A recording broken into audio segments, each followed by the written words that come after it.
Testing, 1, 2. Oh, perfect. Awesome.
Okay, guys, now we're going to continue. Here with me, I have Haight. He's a red teamer from Microsoft and a good friend of mine. So enjoy. Awesome. All right, so, see you right there. I'm here to talk to you about how to get back to InfoSec, even if you're a dummy like me. My name is Haight. I'm a red teamer for Microsoft, based out of Seattle. So if I accidentally fall asleep during this talk, it's because I woke up at like 1 o'clock in the morning my time to be here, and I'm still haven't adjusted to local time. I'll try to stay awake, though. Throughout this talk, I'm going to use myself as an example of ways to give back. And I am not doing that because I'm some sort of like model InfoSec contributor or something like that. There's really two reasons why I'm doing it. The first reason is obviously my experiences. It's what I can speak to. And I've contributed in a couple of different ways to InfoSec, so I can at least speak to how that stuff sort of works. But the main reason I want to use myself as an example is I really feel that there's nothing special about me that puts me up here versus you. I think I'm pretty much in the middle of the InfoSec bell curve. I'm a pretty average sort of guy, and there's no reason I keep ending up in front of audiences and speaking other than the fact that I keep submitting talks and they keep getting accepted. Actually, it's really out of character for me to get up here and talk to people. I have a lot of issues with social anxiety, and interacting with people just isn't really my thing. It makes me super nervous. So the fact that I keep getting up here and doing this is kind of absurd, but I love InfoSec, and I feel the need to contribute back in some way. Because so much of my career and my just personal life satisfaction over the past 2 or 3 years has come from the InfoSec community. It's come from talks or open source projects or blog articles, and that has helped me grow technically. It's helped me grow my career. It's helped me find new and awesome friends. And I think to not give back would be irresponsible of me. It would mean I was just mooching off the community and gaining but not contributing back. I talk to a lot of people across the spectrum of InfoSec careers. I talk to a lot of college students who are brand new, and I obviously deal with a lot of red teamers that have been in the industry for years. And in both cases, I'm always really adamant that, hey, you should get involved, you should give back, you should talk about what's going on. And both sides have their reasons for not contributing back. The people that are new feel that they have nothing to talk about. They don't know anything. So what am I going to tell anybody? I've only been doing this for 5, 6 months. The people that are more mature, that have been around for a while, will tell me, I have nothing new to say. I don't have any groundbreaking research. Everything that I would say has already been said before. And I think a lot of that comes from the fact, a lot of that insecurity comes from the fact that we have so many great role models in InfoSec. We have these pillars of just people who are incredibly smart, and they're so great about taking this really advanced research and distilling it and presenting it to us. And these guys are the rock stars of InfoSec, right?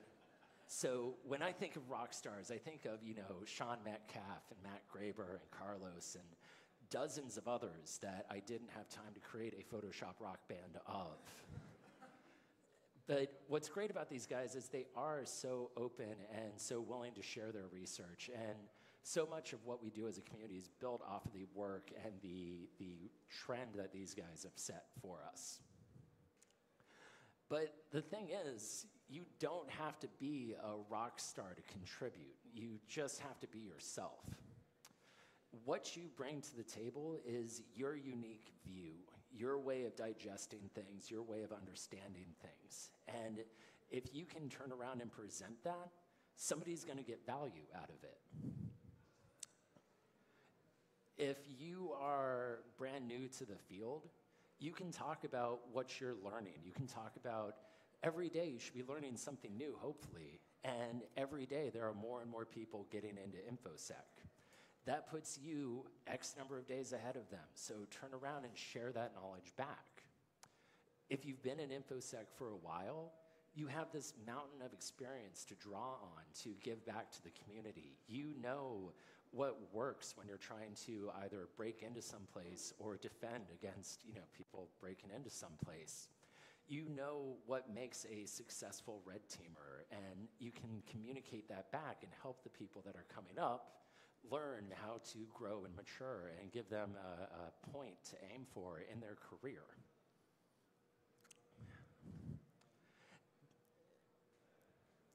This is all great, but why do we even bother sharing? Why not just show up to a con and sit in the audience and enjoy the talks and have a good time? And I totally get that. It is so nice for me now to just show up to a con and not have to give a talk or train or something like that. I was super lucky at last week to go to ShmooCon, I didn't have to do anything. I just dicked around for like 2 or 3 days, saw some great talks, and hung out with a lot of my friends. It was awesome. But I'm still going to try to keep, giving back. And I kind of hinted at that before. Part of that reason is just this obligation to, give back and not just take. But there's a lot of personal reasons why I do it as well. I get so much more from what I give out than people get from what I'm giving, if that makes sense. To drill down on that, when I put together a talk or an article or like my training classes, it forces me to learn that material because I'm going to turn around and try to teach others. It gives me a goal. In a lot of cases, it gives me deadlines. I released a open source project a while ago called PS Attack. And when I signed up, I submitted a CFP to, announce its release and give it out. The project was probably 30% done. So that gave me a definitive deadline of, I need to have this done, else I'm gonna look like an idiot up on stage. When I put together, I have a class that I teach called Intro to PowerShell and How to Use It for Evil. And when I was putting that class together, which by the way, you can sign up for now if you go to psattack.com/training and you have some training budget to burn. Go psattack.com. So all of the links I talk about, all the projects and all the slides, they're gonna be available at the end. I have a bit.ly link that, oh, I'm sorry. So all of the links and slides and all that I'm talking about, I'm gonna have those available at the end if you need to look them up. I have a bit.ly link you can go to and it lists them all out. So anyways, my Intro to PowerShell class. When I put this together, there was a need for people to learn PowerShell. I still think there is. And I'd been using PowerShell for 7 or 8 years at that point. I learned so much putting this intro class together because there was so much that I could no longer gloss over and just say, oh, that's how PowerShell works. Like, now I had to actually teach people, and that inspired me to go a step further and learn, why does this work? Every time I give that class, I get new questions that I don't know the answers to. And it makes me a smarter person because I go learn that, and it makes the class better, and it makes me a more capable engineer. In addition to this, giving back makes you an active part of the community. There is such a difference between when I first got into InfoSec versus now, the level of just welcome and warmth that I feel from the community. When I first went to DerbyCon, I had a handful of friends that went with me, people that I had met locally living in Charlotte, and they're part of the local Charlotte InfoSec scene.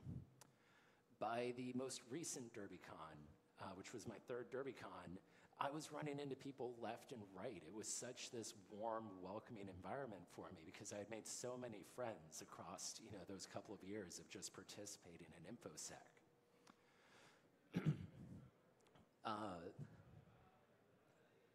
I'm so sorry. All right. So the final thing that I would hope isn't a driving factor in your decision to give back. I hope that everybody wants to, kumbaya and hold hands and make the world a better place. But there is a significant advantage in my career from having some sort of presence out there, from showing that I'm an active member of the community. My first pen testing gig came about because one of my friends was already gainfully employed. He was happy with his job. And a recruiter came along looking for pen testers. And he said, you know what? I'm not interested, but I have this guy, Jared, that's been doing some cool stuff lately. You should reach out and talk to him. That's how I got my first pen testing gig. That's how I made the jump from just sysadmin IT, general IT, into pen testing. Right now I work for Microsoft, and I really did not want to work for Microsoft, actually. I was very used to smaller companies. The largest company that I had worked with was probably 1,500 employees. Microsoft is 200,000 people. It's a whole different ballgame of a company. But one of my friends that worked there, she reached out to me when this red team position was opening up. And she explained, what they were doing. and the impact that you could have working for a company like Microsoft. And then on the flip side, she was also selling me to internal management, saying, hey, this Jared guy is really cool, you need to give him a chance, blah, blah, blah. She's told me that she didn't have a direct influence on getting me hired, but I'm pretty sure she's probably 15 to 20% of the reason why I have a job at Microsoft right now is because of her kind words that she was giving me. And she was able to do that because she knows the contributions I did, we had talked and stuff like that. The other advantage is all these connections that I've made, they give me a job security that I've never experienced before. I know that if, for some odd reason, HR at Microsoft logs in tomorrow on a Sunday and decides to fire me, I have dozens of friends that I can reach out to and say, hey, I need some help. And they'll make sure I land someplace nice. It's the first time in my life that I've not had some at least minor fear of losing my job. I know the community has got my back if something happens. So, how do you start to give back, right? I think the easiest way to start to give back is through articles, blog articles, something like that. And what's nice about these is the topics that you would typically write about transition really well into talks as well. So, whoops, wrong button. There are any number of free ways to get a blog out there.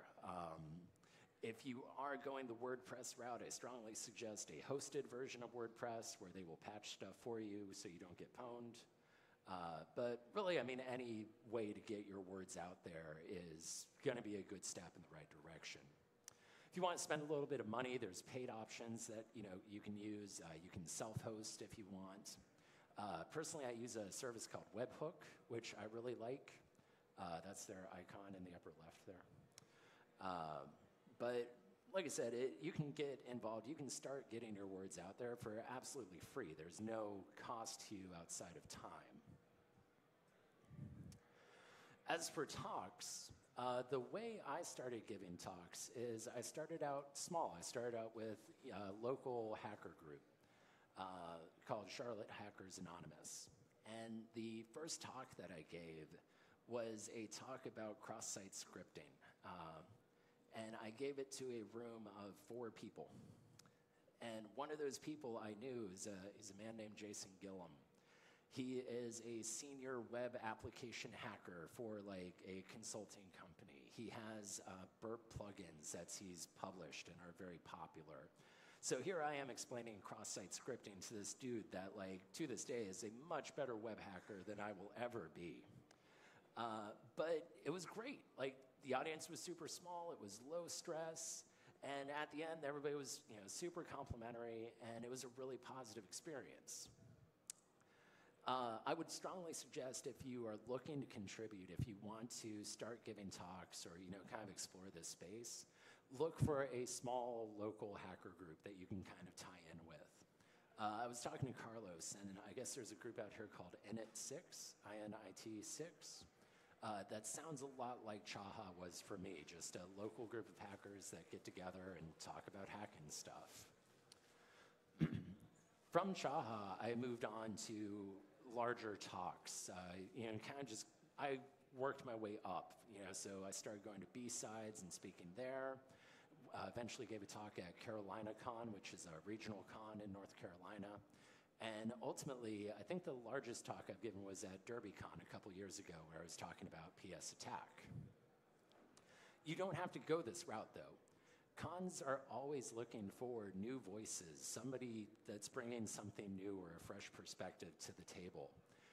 B-Sides Las Vegas actually has an entire mentorship program called Proving Grounds, where they will match you with, somebody that's given a lot of talks at B-Sides Las Vegas.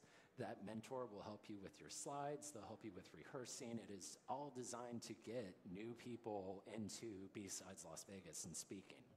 And they actually just published the dates for that today, which is on the page of links that I'll have at the end of this. If you are going to talk, there's really one big thing that I have to get across, and that's the 7 Ps. proper prior preparation prevents piss poor performance. Yep. Yes. Yep. And really all that means is you have to put in the preparation for a talk. I was talking to two of my favorite speakers are Sean Metcalf and Jessica Payne. Their presentations are incredibly polished. They're wonderful public speakers. And the way they're able to get their points across, it's so effective, it's so well done. Both of them put anywhere from 40 to 60 hours of work into their slide decks. And then in addition to that, they will then rehearse for 10 times to make sure that they get their timing and everything right. So for any given slide deck, you are talking, 2 weeks worth of work, solid weeks worth of work, in addition to their day jobs. But that's what makes them good at what they do. For this deck, I probably put in 20 hours worth of work on the slides and 8 hours in rehearsal. And with how many ums and stutterings I'm doing, I probably should have rehearsed a little bit more. So that's great and all. But we're back at the point of, what do I have to talk about? Like, I've got nothing to say. So that's bullshit. And here are a series of talks that I came up with while I was putting this talk together. So the first one is mine. How does a given TTP work? And this is actually a series of blog articles that I want to work on. I was seriously inspired by Carlos and his TTP document that he has, just his personal resource that he puts together. And Carlos has this amazing depth of knowledge of just various techniques and stuff like that.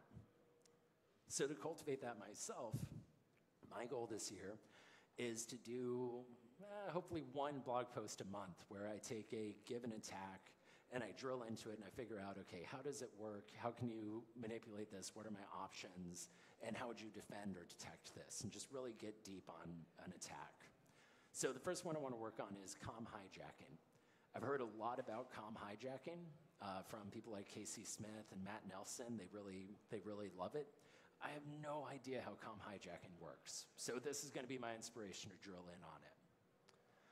If you're new to the field, there are tons of vulnerable VMs and web apps that you can download and tear apart. Do that and do a walkthrough of what you found out, what you discovered, and if you can do it, what would you do to mitigate whatever the issues are that you found? I think an important thing to keep in mind as security people is we're not here just to break stuff, we're here to actually make things better and defend against them. If you can establish that mindset early on in your career, that's really going to set you heads and shoulders above everybody else that's coming into InfoSec. Nobody in pen testing knows SQL, really. I think a very small percentage of people know SQL. If you know SQL, if you know some sort of technology, if you know Splunk queries, anything you can do that, hey, this is something I've been doing forever, I want to talk about this, that's going to be helpful. And I'm not even talking just like SQL injection, which is, again, like, to me, if SQL map doesn't find a SQL injection, that thing is invulnerable as far as I'm concerned. I just run all of SQL map at it, and if it doesn't find anything, I give up and move on. So if you really get SQL and you get like SQL injections, talk about it. Let us know like how it works and what your tricks are. Okay, so on the defensive side, there's been a lot of great materials coming out recently in the form of blog posts and projects on more the defensive side of things, how to set up Elk and Splunk and set up event log forwarding and all of that. And that is super cool. I love seeing that. The problem for me is I go through and I set all this up and I have my event logs forwarding to Splunk and all of that. Now what do? I don't really know of any resources that tell you like, okay, I'm going to run Mimikatz. Here's how you would detect that from event logs or OS query or whatever. So if you do have a defensive mind, if that's something you're working on, or even if you don't already know it, go figure that out and then write about it. It would be gold.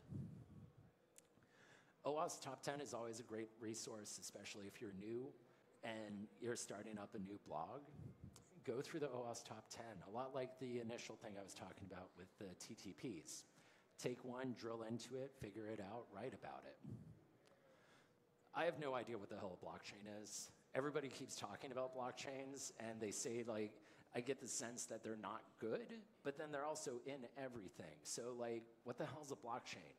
And if you can write about what the hell is a blockchain in a way that will make me interested, that's a good thing. Probably having the title, what the hell is a blockchain, is gonna make me click on the article and like read it.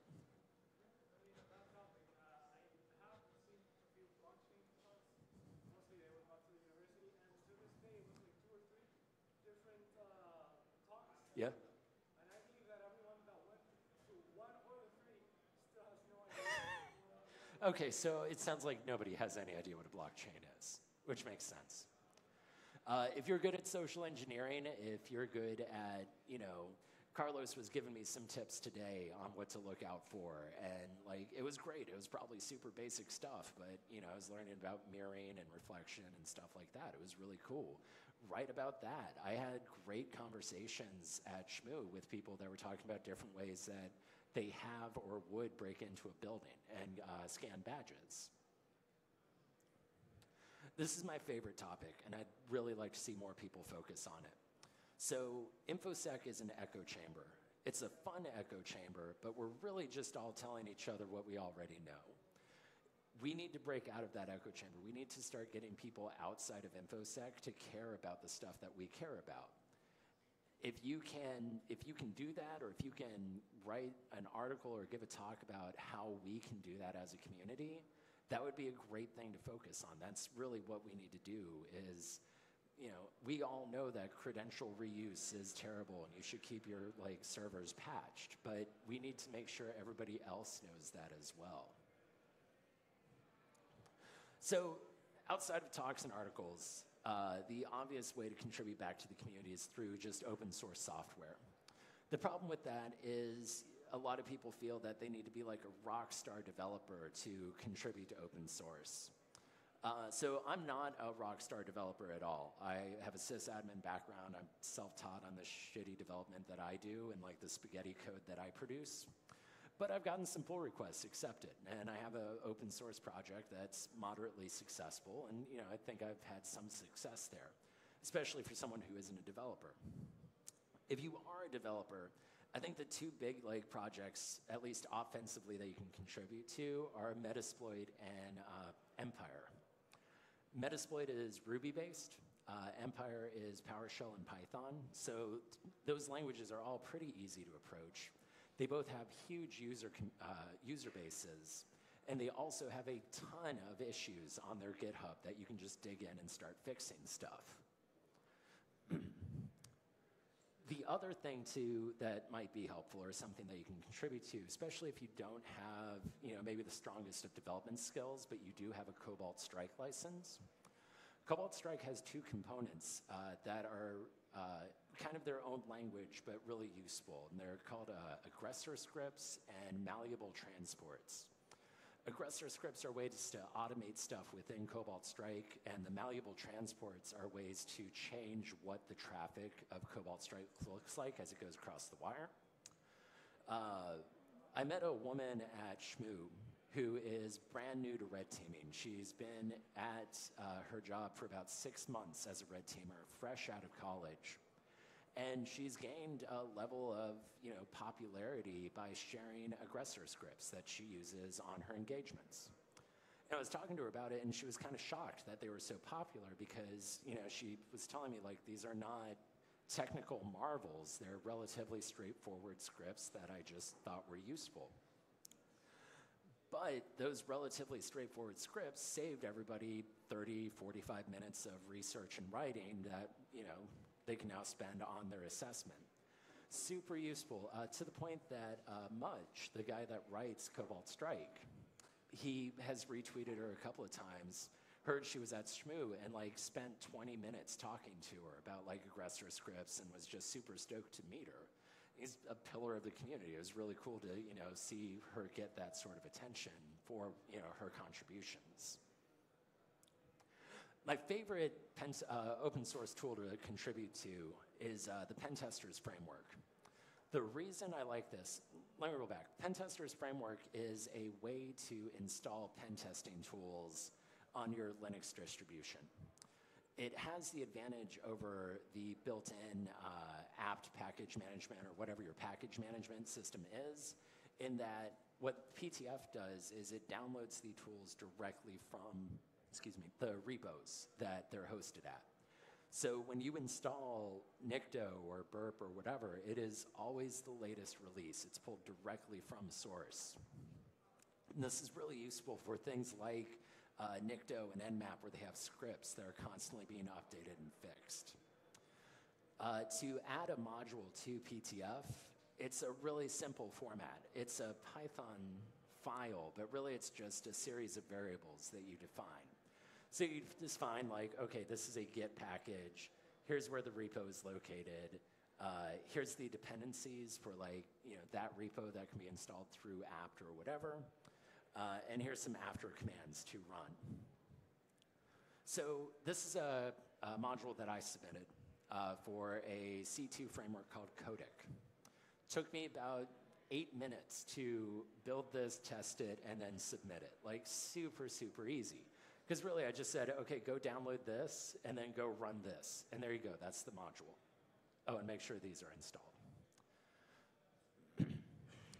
The other thing, even if you are brand new and you feel like, I don't have any way to contribute, whatever, check out the issues of a given project that you're interested in and see if there's something you can help with. In a lot of cases, the issues that are up there are more troubleshooting problems than necessarily code fixes. So in this case, this was an issue that was open on PTF where they were saying, hey, Empire isn't working. Somebody did a little bit of research, found out, oh, this is actually an issue with Empire, and they linked to the issue and said, okay, this is all you need to do is run this command and it's fixed.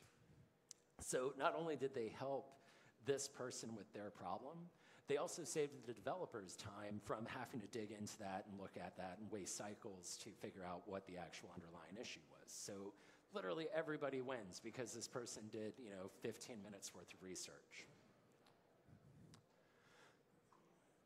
A lot of projects, a lot of open source projects, especially larger ones, will actually have tags for their issues for newbie issues.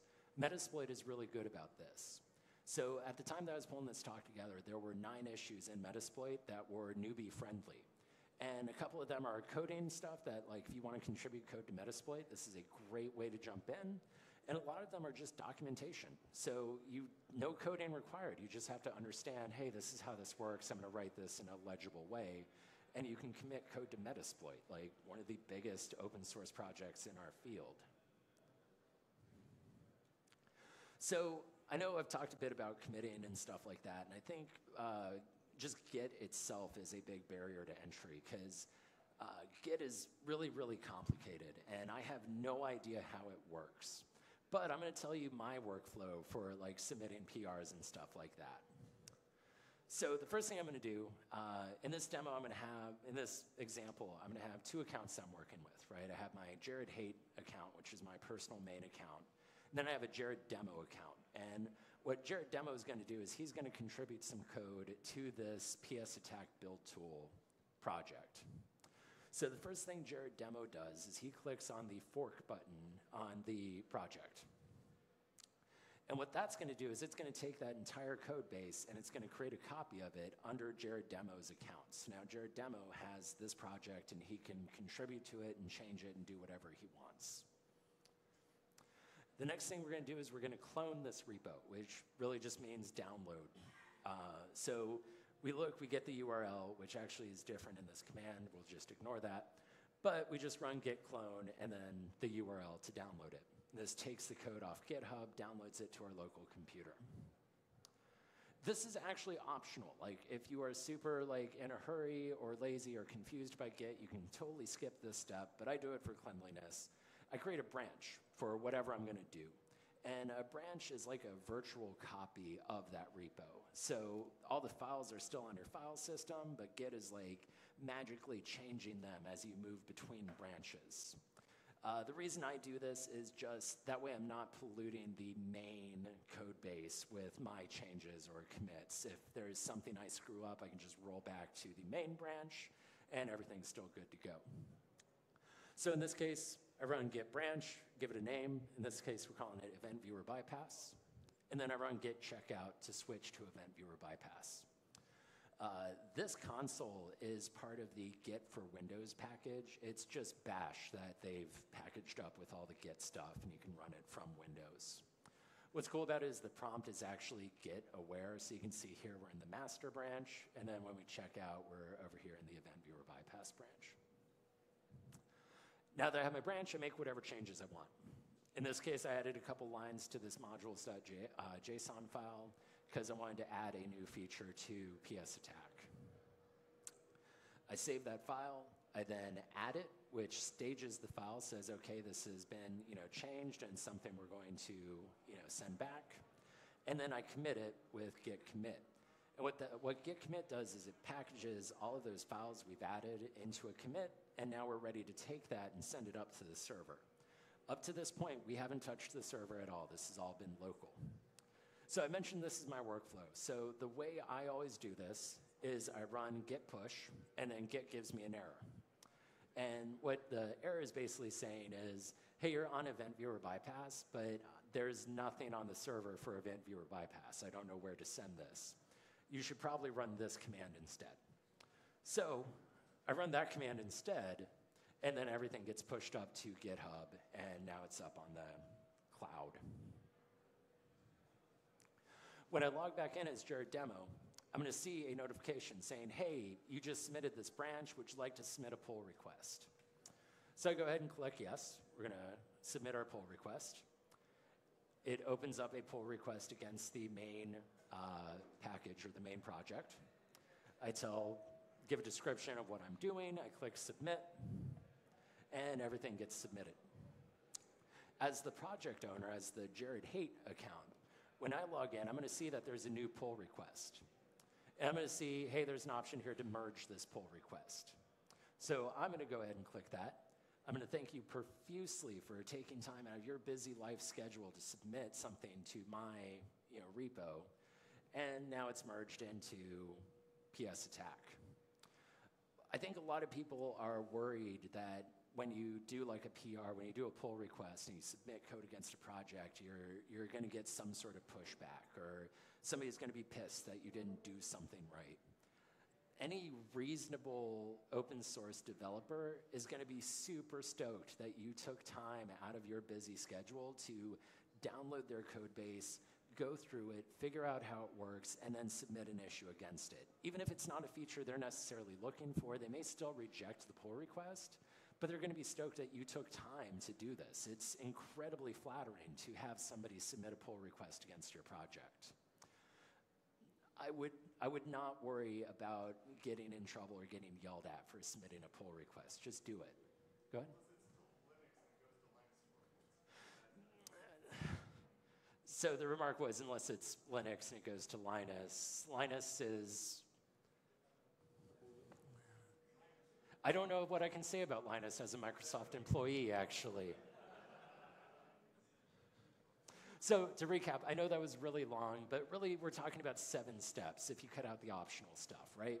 We fork our repo, we clone it, we do stuff, we add our files, we then commit that, and we push it up, and then we submit our pull request.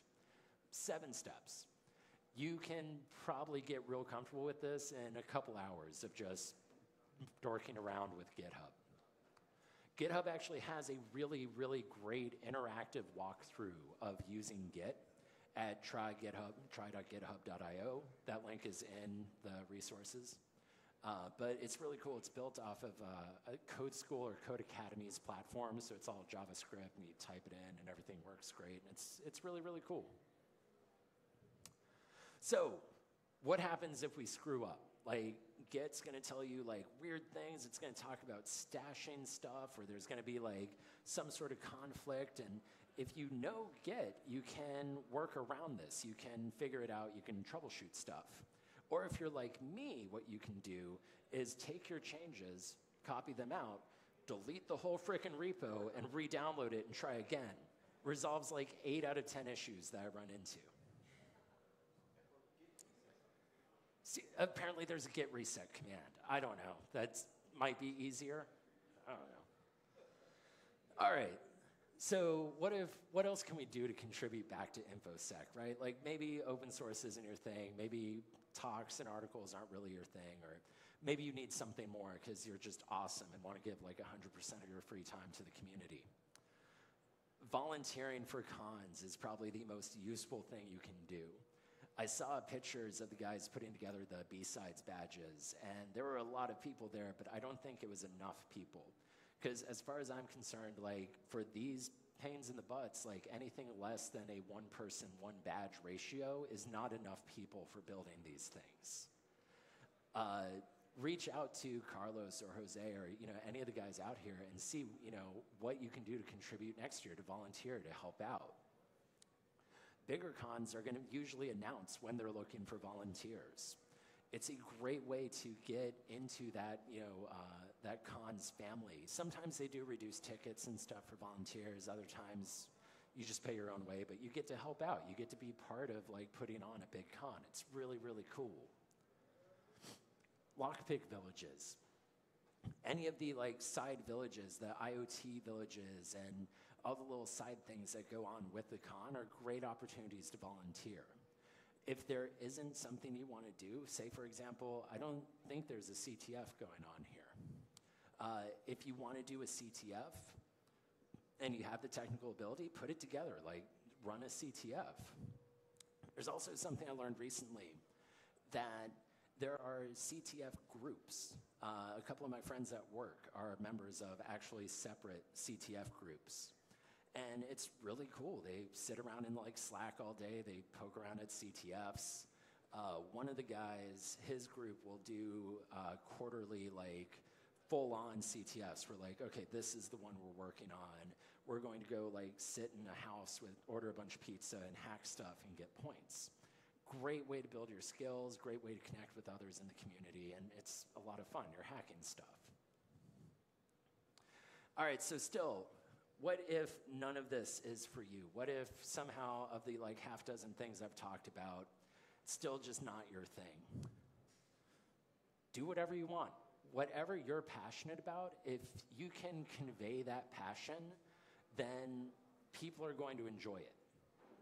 Two of my favorite talks at Charlotte Hackers were a talk on brewing beer, because we had a guy that did home brewing for like years, and he came in and he talked about all the equipment, and he talked about all the processes.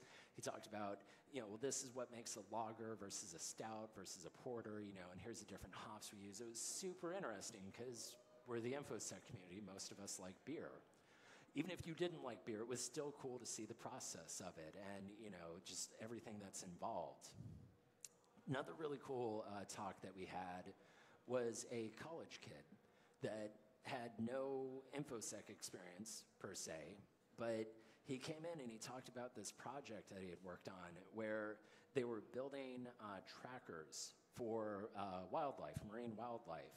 And he talked about, like, we went with this circuit because it operates at this hertz, and like really 90% of it was way over my head, and I have no idea what he was talking about, but it was really cool at the time. And yeah, they went out and he had pictures of them like sticking these things in dolphins and like tracking dolphins off the coast or something like that. Really cool. It was something he was passionate about. We were excited to hear about it. InfoSec people are naturally, we are just curious people. That's what brings us to this field. So if you can give us a cool story or a cool technical story or whatever, we're going to be excited to hear about it. One of my favorite examples of this actually happened at Shmoo this year. So Hexwaxwing and Daniel Gallagher, they've been working on what they call their elite list, and it's a list of Twitter people that they had categorized and stuff like that.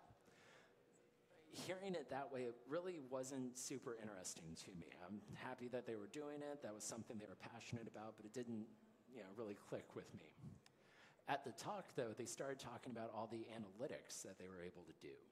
And they showed this picture, and it's all of the like InfoSec Twitter interaction for a period of time, and just everybody kind of talking to each other, and like, it was so cool to see. It was kind of like a InfoSec Twitter family portrait or something like that.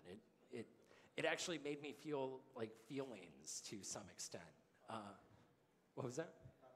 Exactly, a family tree. What was also cool is they talked about how they could track events in InfoSec. So when there was a breakout of some sort of malware strain, you could start looking at the malware reversers and the data forensics people and the threat intel group would all start talking to each other at like an increased rate. Super cool stuff.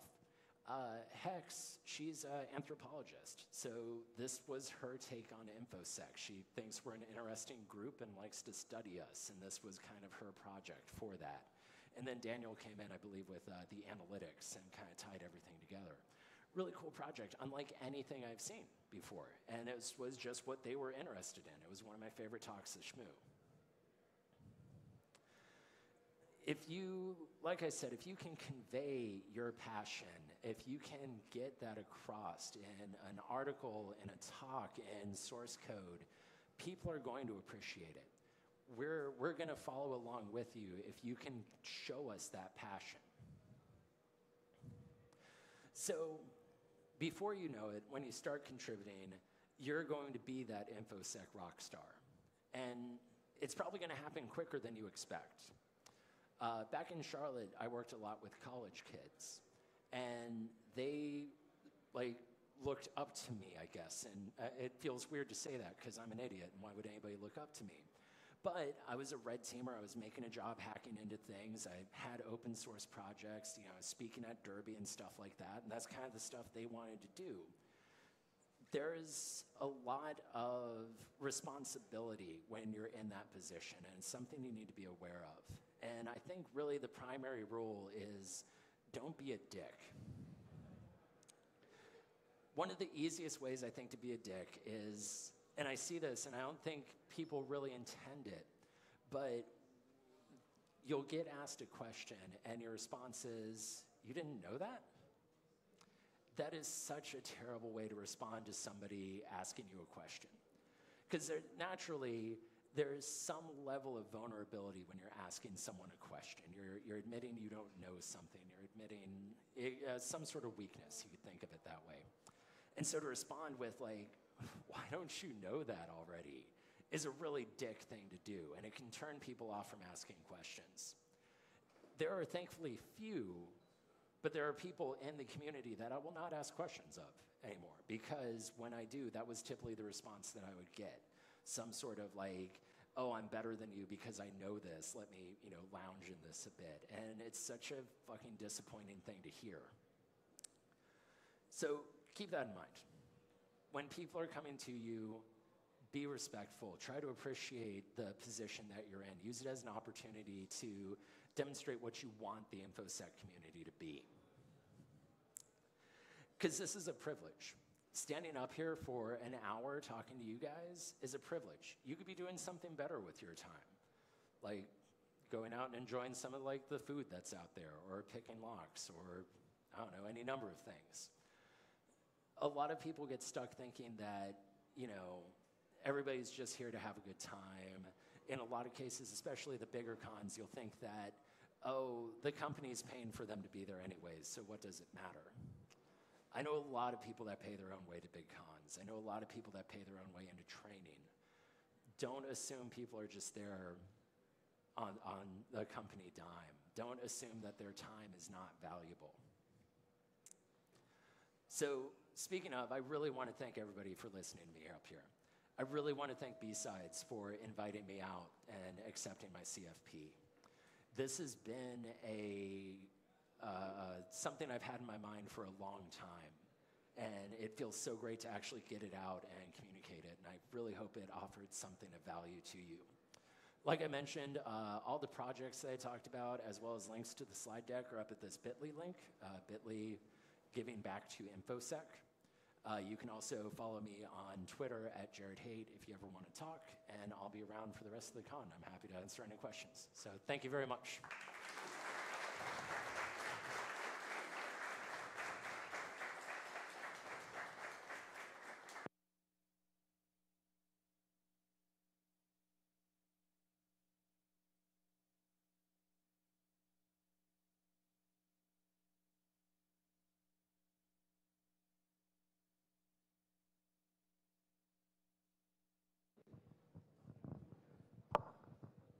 Sí, un anuncio, va a haber un cambio en la agenda porque hubo una cancelación de última hora.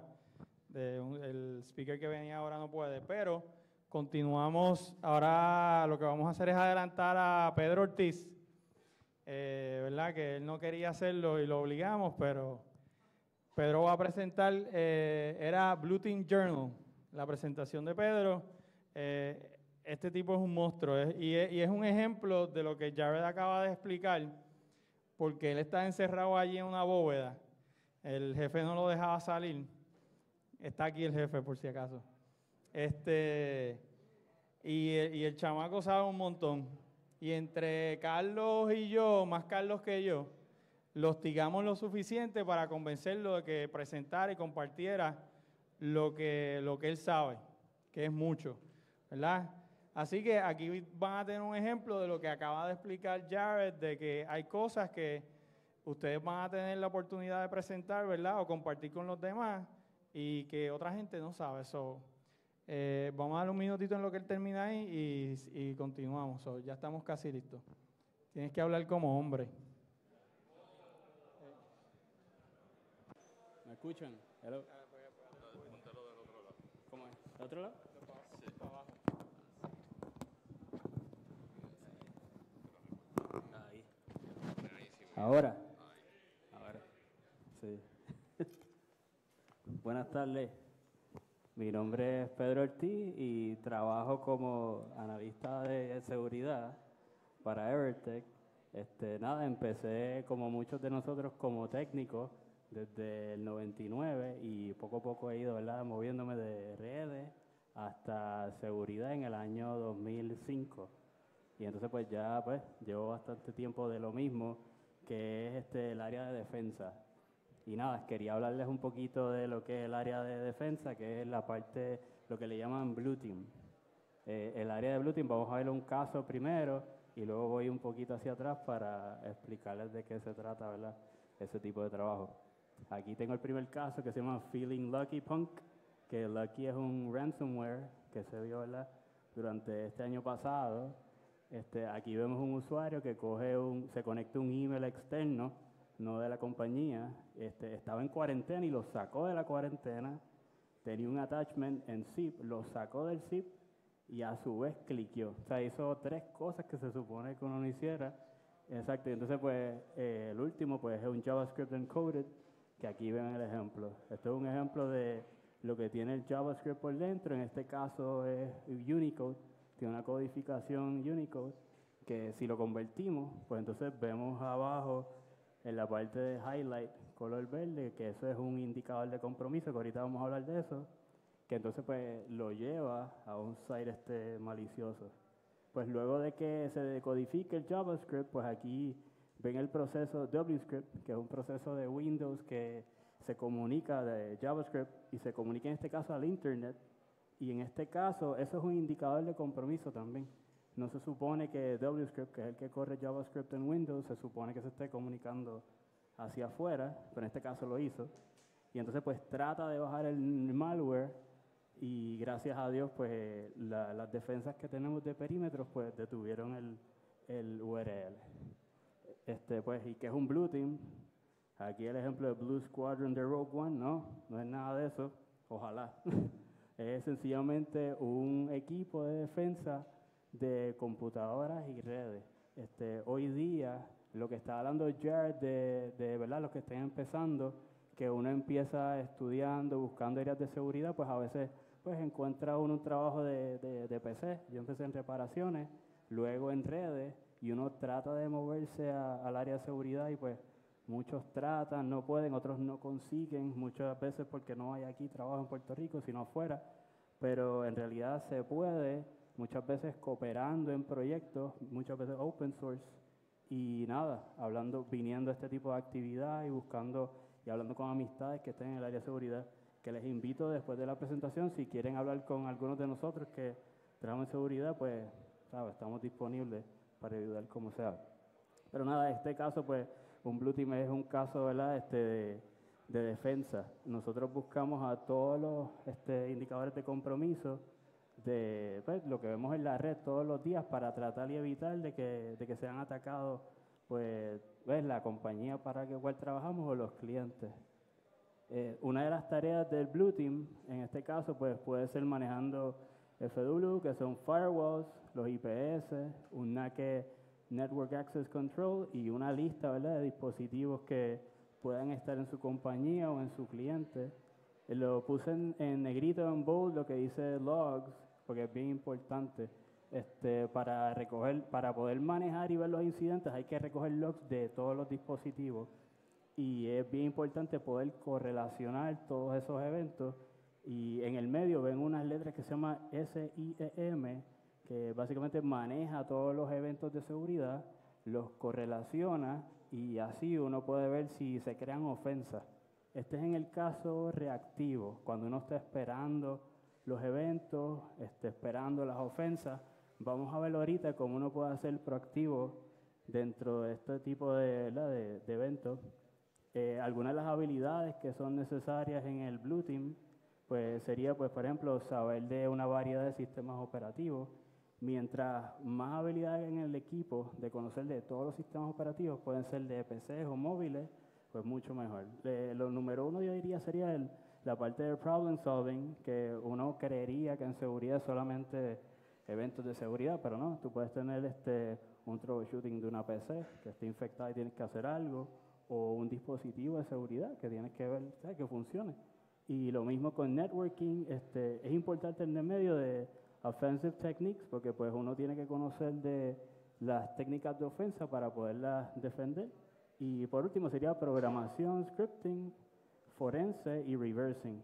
Hoy día es más importante porque a veces tenemos ataques que no nos defienden los dispositivos que tenemos y pues tenemos que nosotros pues ir más a fondo y verificar a mano esos eventos. Algunos, lo que le llamamos Tools of the Trade, pues en especial Sys Internal Suite, que es de Microsoft, estos son herramientas, especialmente las que le llaman los PS Tools, el famoso PSExec, que son herramientas que tú puedes correr remotamente.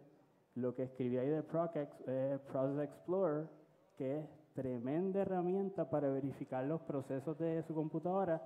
Les recomiendo de verdad que reemplacen su Task Manager de Windows por Process Explorer, porque uno puede ver una infección en un minuto con Process Explorer.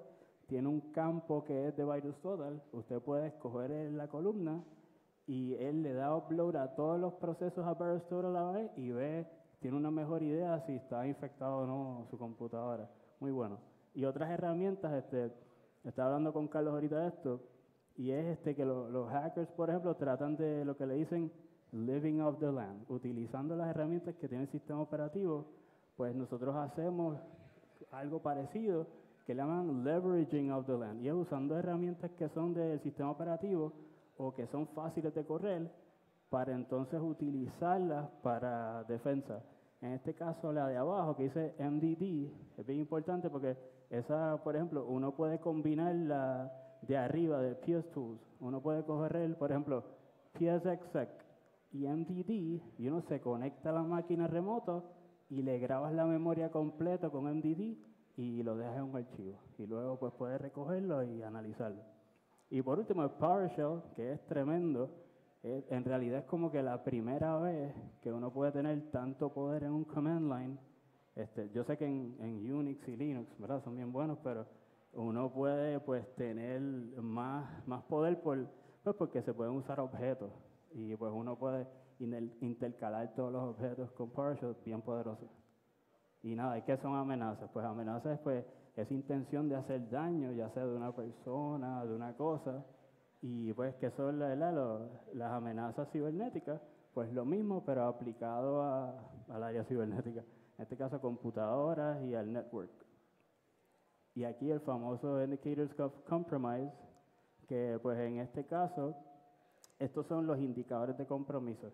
Si se acuerdan del primer caso, que vimos un área verde, ¿verdad?, un highlight verde en el script que estaba ahorita decodificado, pues eso sería un indicador de compromiso atómico. Atómico quiere decir que no puedes, ¿verdad?, reducirlo a más nada, es algo sencillo. Tú puedes tener diferentes indicadores de compromiso.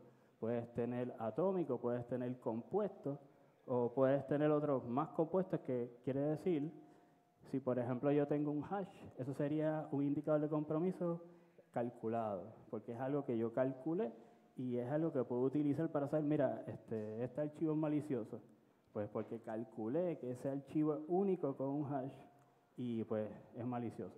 También puedo tener uno calculado que es ya combinando. Yo puedo decir una frase como, mira, este ataque vino de este IP, va con esta frecuencia, viene con estos hashes a tal día. Y eso es algo que me dice a mí que es un indicador de compromiso, pero pues ya calculado y en este caso de comportamiento combinado. Y entonces pues tengo también que es un kill chain. Esto es un término que viene del Departamento de Defensa, que pues básicamente lo que busca son targets, ¿verdad? Es una combinación de eventos que, como lo dice, es una cadena. Si falla algún eslabón, pues entonces todo falla. Y pues la compañía Lockheed cogió este kill chain y en vez de tenerlo para decir uso militar, pues lo tienen para casos de intrusiones. Y pues en esta cadena pues tenemos 7 pasos, empezando con reconnaissance. Es bien parecido a la parte ofensiva, pero de intrusiones. La parte de reconocimiento, weaponization es, por ejemplo, cuando usted recibe un correo y eso que recibe en el correo es malicioso, pues entonces esa es la parte de weaponization, por ejemplo, el payload que le están dando. Y vamos a decir un caso, ¿verdad? Un ejemplo para que sea más fácil de entender. Tenemos un usuario que lo está verificando usted y ve que a usted le gusta en el internet, así que se hace pasar por X persona, hace reconocimiento. Busca un payload que usted sabe en algo que usted va a cliquear, le da un delivery por correo, luego hace un exploit a su máquina, número 5 lo instala, y ya cuando esté instalado, eso que se instala se comunica a lo que se llama Command and Control, que son los servidores que tratan de controlar su malware, ¿verdad?, desde lejos. Y por último, ya tiene los Action on Objectives, que es cuando ya el atacante tiene control de su computadora. Y eso pues es lo que le llaman un kill chain. Mientras más temprano en el kill chain se detecte la intrusión, pues mejor. Y eso es lo que se trata de hacer con esta cadena. También está el término ya, es un término más reciente, pero es algo que muchas veces se ha hecho, es threat hunting, que es ¿verdad?, buscando amenazas, y empieza todo con un hunch. Si el analista tiene, ¿verdad?, una idea, una hipótesis, pues entonces en vez de esperar a que llegue la alerta, uno busca el evento, y entonces por eso está el loop, el threat hunting loop. Uno tiene una hipótesis o una idea, por ejemplo, esta semana pasó tal vulnerabilidad, tal exploit. Pues yo voy y busco con las herramientas y técnicas que tengo y busco nuevos patrones o TTPs. Entonces luego busco analytics, y entonces lo que quiere decir eso es que busco esos patrones y analizo en mi sistema, y así voy en un loop buscando esa hipótesis una otra vez. Ya esto cambia la parte de defensa y lo pone como de una manera ofensiva. O sea, ya tú vas detrás del atacante o el posible intruso. Aquí tenemos otro caso. Este se llama Emotet Card. Emotet es parte de la familia de un banking Trojan. Si vamos a los inicios de Emotet, pues corre tan atrás como Zbot, o no sé si conocen de Zeus, que es un banking Trojan de antes del 2010. Y Emotet es, como quien dice, un hijastro de Zbot. Aquí en este caso, pues tenemos un usuario que le llegó un correo de una persona que conoce su primer nombre, ni siquiera mira el apellido, le da un URL con un e-card bien bonito y la persona cliquea.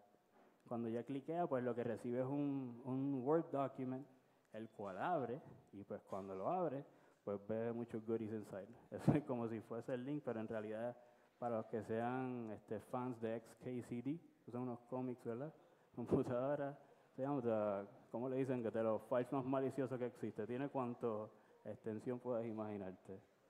Y cuando cliquea, pues entonces en este caso, en vez de un JavaScript, es un command line decodificado. Ya cuando se decodifica, tiene un poquito de PowerShell, cuando se decodifica, pues entonces ya uno ve los highlights que tiene varios URLs, como el caso inicial, que en vez de uno son como 4 o 5 URLs para asegurarse que eso se infecte. Ya cuando uno lo decodifica por completo, pues resulta que es un comando PowerShell. En este caso es un cliente web para que ella haga, ¿verdad?, un download de este malware, o que trate, y pues aquí termina la cadena de bajando los encoded goodies, como yo le digo, un cliente de PowerShell de un downloader, y aquí trata de bajar el malware, pero lo bloquea, gracias a Dios. Entonces, aquí en la cadena, pues lo para básicamente casi en el delivery, que es la parte, ¿verdad?, de las últimas secciones. Si llega a fallar ese perímetro, si no tenemos una defensa ya en el host, pues entonces se infecta y pues ahí tenemos un problema. Entonces, pues ahora viene la parte, ¿verdad?, quería hablar un poquito de IR, que es el ciclo de vida de respuesta de incidentes. Cuando pasa algo malo, realmente, pues entonces hay que, ¿verdad?, hay que actuar en ello. Y pues hay 6 pasos que uno tiene en el ciclo de Incident Response que van desde la preparación. Preparación quiere decir tener pues todos los equipos ready, las herramientas, el equipo, el conocimiento, y pues luego uno se va moviendo de la detección y análisis a tratar de pararlo, ¿verdad?, el containment, y luego erradicarlo y recuperación. Entre esos pasos de Containment, Eradication, Recovery, eso se queda en un loop interno hasta detección y análisis, hasta que uno trata de recuperarse por completo. Ya cuando uno termina, pues sería el 6º paso, que sería lo que le llaman ellos el Post-Incident Activity, y eso sería como las lecciones aprendidas. Ese es el reporte que te piden, y todos los errores que pudiste hacer, cómo aprendiste de todos esos errores. Esto viene de NIST. Es básicamente algo que está estandarizado y muchas compañías lo utilizan, y pues eso sería en general el ciclo de Incident Response. Aquí tenemos un caso número 3, iHazard Keylogger. Esto es un ejemplo de un insider threat que ya está dentro de la compañía. Aquí nos llega una alerta de consola de antivirus. Nosotros en este caso, eso fue hace muchos años, teníamos un script básico, este era un batch script sencillo, y ¿verdad?, le damos un deployment, y en ese caso pues teníamos unas acciones que le cogía varios screenshots de la computadora del usuario. Y pues resulta que en esos screenshots estaba el instalador de un keylogger. O sea, el usuario estaba adrede instalando un keylogger. Como era día de semana, no se podía ir en fin de semana a buscar el disco, pues había que buscarlo al momento, y pues en este caso tuvimos que posar como técnicos de PC para ver si le hacíamos un upgrade al disco duro, y pues ahí pudimos obtener el disco y se le hizo forense acá, y en efecto, la persona sí adrede estaba instalando un keylogger, tenía un montón de shares tratando de conectarse a diferentes shares que no se tenían que conectar. Y por ejemplo, es el script que se hizo. A esa persona la botaron, lamentablemente. Esto fue 2007, este es un ejemplo del bash script. En aquel entonces hacíamos screenshots con LSGrab y verificamos devices de USB con un programa que se llama USB Debug. Hoy día pues se ha cambiado un poco, aunque eso es un work in progress, pero pues, van cambiando, ¿verdad? Ahí está un ejemplo del uso de PowerShell. Y entonces, esto por ejemplo es un libro. Si tienen preguntas, pueden hacer en confianza. Este es de los mejores libros que he visto. Nadie si está por aquí. Este es de un compañero mío que se llama Kelvin, él está ahí atrás. Mira ahí. Ese compañero mío que trabaja conmigo. Este es un Blue Team Field Manual. Pues este es de los mejores manuales que he visto de Blue Team. Es pequeño, puede andar en el bulto. Lo tengo por ahí si lo quieren ver. Tiene todo, está lleno de comandos y ejemplos que uno puede hacer para, ¿verdad?, el Blue Team. Y también es bien, como te digo, bien hands-on. O sea, no tiene tanta teoría, solamente los comandos que puedes utilizar, y puedes hacer hasta un script en un momento utilizando los comandos que ellos ofrecen. Este es otro ejemplo de los libros. Este es de TK Orpela de Twitter. Él es de Finlandia y tiró aquí varios libros de ejemplos. Y quería decirles con esto que ven ahí que hay libros de ofensa. O sea, hay varios de Art of Exploitation, de ofensa, los otros próximos, Reverse Engineering, etcétera, Art of Memory Forensics, y el de abajo Player Book, es muy bueno. Y eso es lo más importante. La gente cree que porque se trabaja en un Blue Team, pues eso no está tan nítido, mejor es Red Teaming, mejor es Pen Testing, y es verdad, ¿verdad? Todo el mundo está en fiebre con la parte ofensiva, pero en realidad hay que saber esa parte ofensiva para poder defender. Y esa es la parte importante, hay que estudiar la parte ofensiva y practicarla para tú poder defender todo, porque hay muchas cosas nuevas que uno ni sabe y pues hay que estudiarlo, hay que seguir estando al día, las noticias, y es bien importante la parte de estudio. Cuando estén en momentos que no estén haciendo nada, recojan un libro de estos y de verdad se los aseguro que les va a encantar. Ese rojo del medio, por ejemplo, Practical Malware Analysis, los que les interese el área de reversing o malware analysis, altamente recomendado. Es bien práctico, tiene tiene la descripción de todo, tiene los ejercicios, al final tiene todas las contestaciones de los ejercicios y ellos tienen unos archivos que uno puede bajar y practicar con esos archivos. Y el otro, que es de Memory Forensics, altamente recomendado también, pues es un poquito más reciente la práctica de Memory Forensics que IR en general, Incident Response. Pues aquí le explica, estos son creo que los desarrolladores de Volatility, que es una herramienta que no mencioné, pero es una herramienta que se utiliza para ya hacer parsing o verificar todo lo que uno recoge en memoria. Lo que le mencioné, por ejemplo, hace varios slides atrás, que le mencioné MDD, que graba la memoria, pues la herramienta Volatility, uno puede analizar esos contenidos de memoria.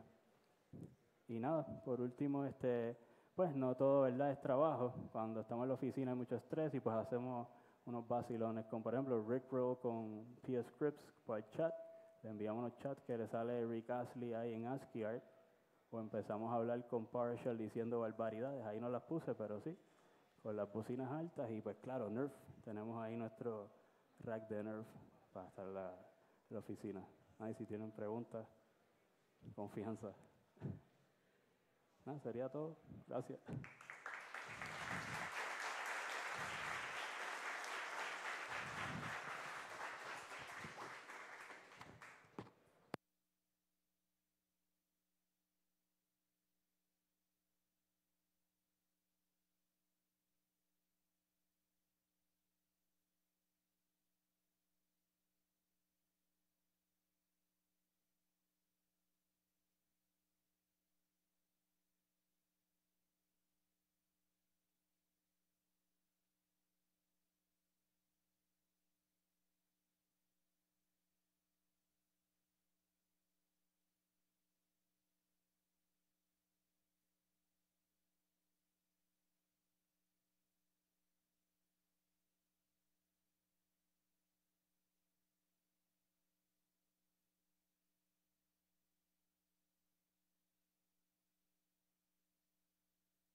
Testing. There we go. All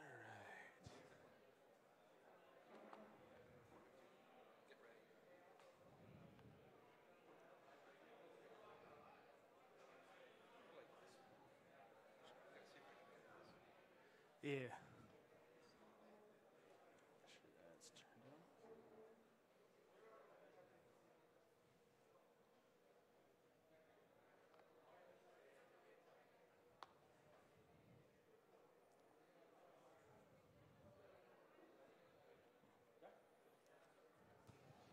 Okay, everybody. So we're back.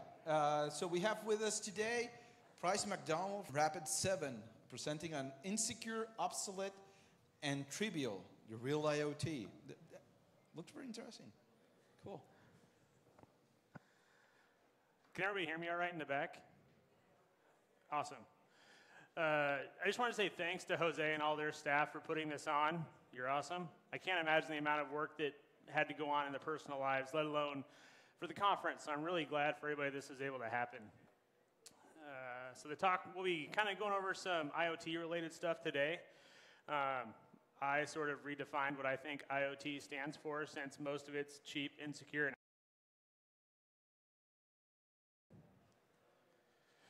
so a little bit about me. I've been doing InfoSec stuff for about 10 years. To kind of talk about Jared's talk a little bit before, the reason that I'm up here today is because somebody that I worked with took the time to sort of mentor me along and help me along and answer my questions. So if you can do that for anybody else, please do. I currently work as the manager of one of our pen test teams for Rapid 7. Before that, I was a senior pen tester for a number of years as well, some certifications and crap that I like to do. I got my start in security working for the U.S.'s largest sort of 911 infrastructure services provider, doing hardware network engineering, which when I left that and went more into the InfoSec world, it was really kind of a shock for me because I didn't get to do anything with my hands anymore.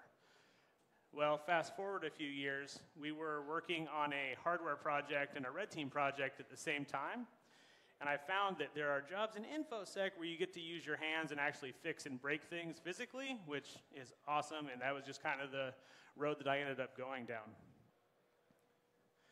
So the current state of hardware security is roughly 1990s security level. There was an engagement that I was working on at a previous company where I had spent probably 3 days trying to pull firmware off devices and get in any which way I could. And then one day, I just happened to look at the boot log that when it came up, it was pausing for a couple of seconds, not very long at all. It would just, and then kind of scroll on by. And when I actually took a copy of the log, this is what it showed me. Would you like to boot up into squash file system or hack mode? Of course, hack mode. And when you hit H, it just dropped you into a root shell on the device. And this is not cheap hardware. This is actually something that is used to connect to the power grid and do like high voltage charging and power distribution. So hardware security sucks, but why focus on the hardware? Well, in the end, you're really not focusing on the hardware. The whole point of looking at the hardware is to gain access to the software, and that could be for any number of reasons. Since I started doing more hardware-based pen testing and research, I've used hardware that I've built on red teams, improved security devices around my house. How many of you guys have like IoT garage door openers and all that stuff and have no idea what they actually do or what they connect to? One of the ones I actually bought was a Wi-Fi enabled, GSM enabled garage door opener. And when you open the box, it was actually just a Raspberry Pi with a USB Bluetooth dongle. So it's not all sophisticated, but it really should be evaluated before you put it in your house. So how do we get the things in the IoT? I am cheap. I don't spend any money I don't have to. There are ways to get free and cheap hardware. I definitely recommend looking at all of the beta programs that are out there. Essentially, you agree to test their device, put it on your network for a given period of time, and then it's yours. Now, they vary a little bit in their user licensing agreements that you should definitely read, but I do have a complete home camera system from Netgear, and all I had to do was plug it in my basement and point it at the corner for about 3 months during the demo evaluation period. And then after that, I was free game to do whatever I wanted with it, and I did. Flea markets are great. eBay is great if you want to use something for testing purposes. Don't ever buy anything off of eBay that you actually plan on using in your house. Craigslist and garage sales are the exact same way. When I first got into sort of exploring hardware, like I said, I went to a coworker of mine who was a bit of a mentor.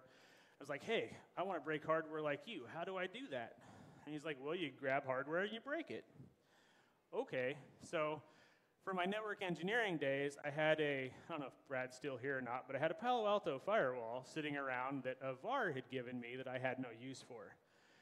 So I went ahead and cracked it open, and in about 20 minutes, I realized I had no idea what I was doing. And that's when he's like, well, you sort of went to the top end of hardware. Why don't you take it a few steps down?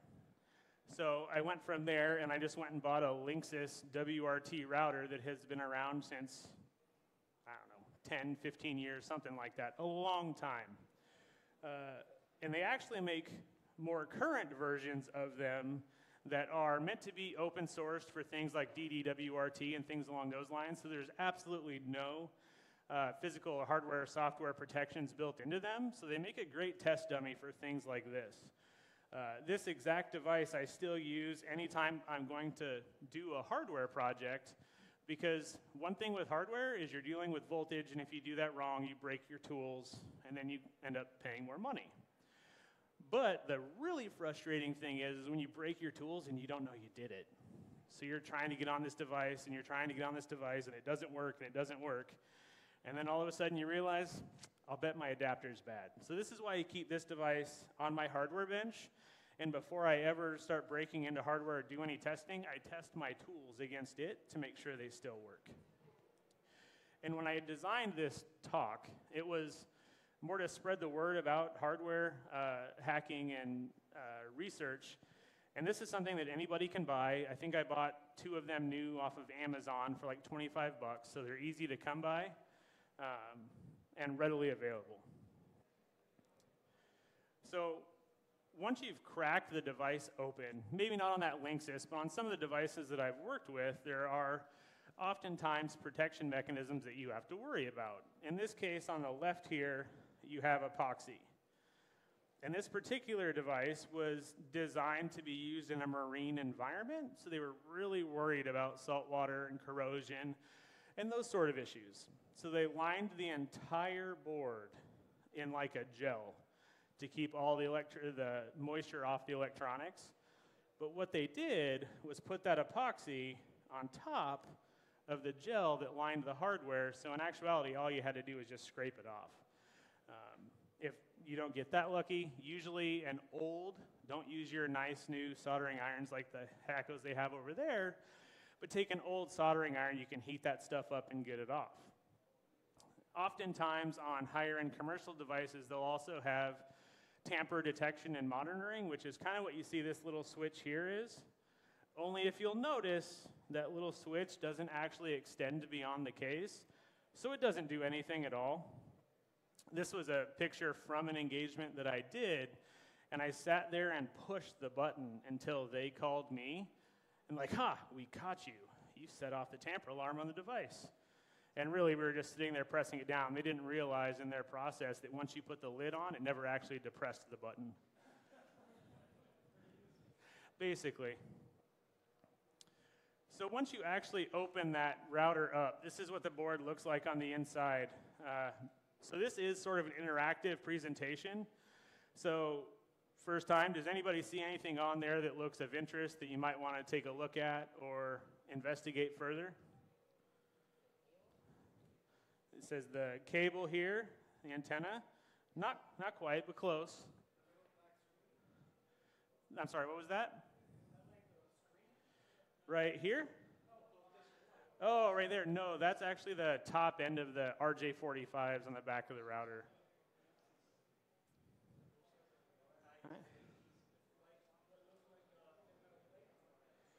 Yep, and that is the shield for the wireless chip. It's a good call. Main things that I see here that I look for on any one of the devices I'm looking at are these debug headers here on the right side. I guess it's sort of a method of protection, really just defeats laziness.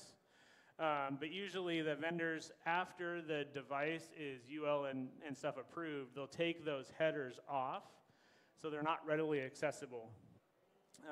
So the debug headers are always something you want to take a look at, as well as the other chips that are on here as well. Right here you have the SoC and the flash storage down there as well. That's the Linksys, right? Yep, this is the Linksys. So from here, I went ahead and took a little more in-depth, closer screenshot of those, and that is what you will actually see, as well as all of the details on them. This is all a quick Google search away, and a lot of the stuff that has radio communications on it will also be fully documented on the FCC website as well. So you can go in, type the model number, the part number. They will give you pictures, in most cases, of the inside of the device and give you an idea of how to connect to it. We have some flash memory here, which in this case didn't really matter. And then a CMOS RAM chip down there as well. And the reason I threw the obsolete in IoT is this chip has been obsolete for a long time. Most hardware that you'll encounter is built on the cheap, and sometimes not even by the builders. I've worked on hardware before where a company will call us up to test the hardware. I'm like, all right, who made it? I don't know, the lowest bidder in China. They literally just throw their specs out there as far as what they want the hardware to do, and then wait for somebody to come back to them with a bid on how much it's going to cost so they can get it for the lowest price. So some of the tricks that I've used to identify this stuff, you got magnifying glasses, like I said, a cheap soldering iron, a good digital station like they have over there that you guys use are probably in the $100 to $200 range. Definitely not something you want to be taking epoxy off with. A digital camera, brushes, X-Acto knives. This right here is a flux pen, and so if you've ever soldered before, most times flux is in the solder, but oftentimes you have a flux paste as well to help put solder on or take it off. Another cool thing about the flux pen, if you have an etched-in chip, you can put that on there and it'll sort of clean and sit on the surface so you can actually take a more visible picture of what the chip actually says. So arts and crafts time. We got that thing taken apart. We know what we want to connect to. Now we have to solder all of it on. Please, please, please don't use a soldering iron like she does. Yeah, this is actually on a training site for somebody that sells hardware training. That is not how you hold a soldering iron. Just saying. So the first thing you want to do is figure out where ground is. Question? Oh, that's my poor attempt at a joke. Her burning fingers.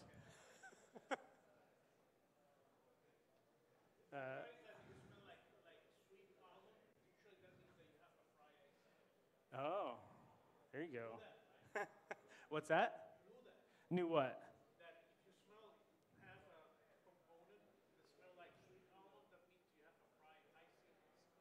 I did not know that. So he had said if you have a fried IC, it sometimes smells like burnt almonds. Yeah, because they use something with cyanide, and when it burns, it smells like sweet almonds. Something about burned cyanide does not sound healthy. I have a Linksys from the 1990s. Huh. The one that you have has 32 megabytes. The one I have has only 4. So it's very old. So would you put your nose down to the board to try and smell the burned cyanide? Yeah. Yeah, and I have noticed before how they have a distinct smell. I guess I never just correlated the two. Fair enough.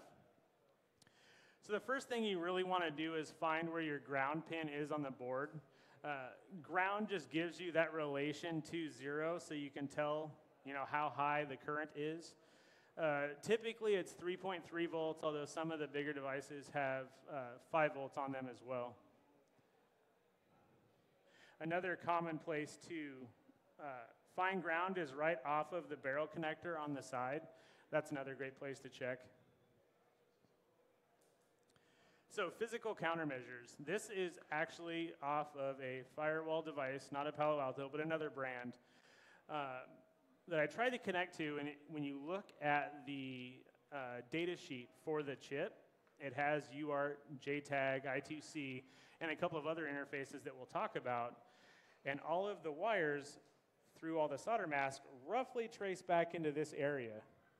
But you'll notice they are missing some stuff right here. There is a gap right here and right here. And essentially this was a maze of different interconnections that you had to put in order to actually gain access to those interfaces. A more common example of where you'll see that is on like a TP-Link router. So they will cut the connection for their UART interface on most all of those white TP-Link routers that you'll see. And all you have to do is take a number 2 pencil, if anybody still has any of those anymore, and just draw a line in between the 2 solder connection points, and that's actually enough to terminate the connection.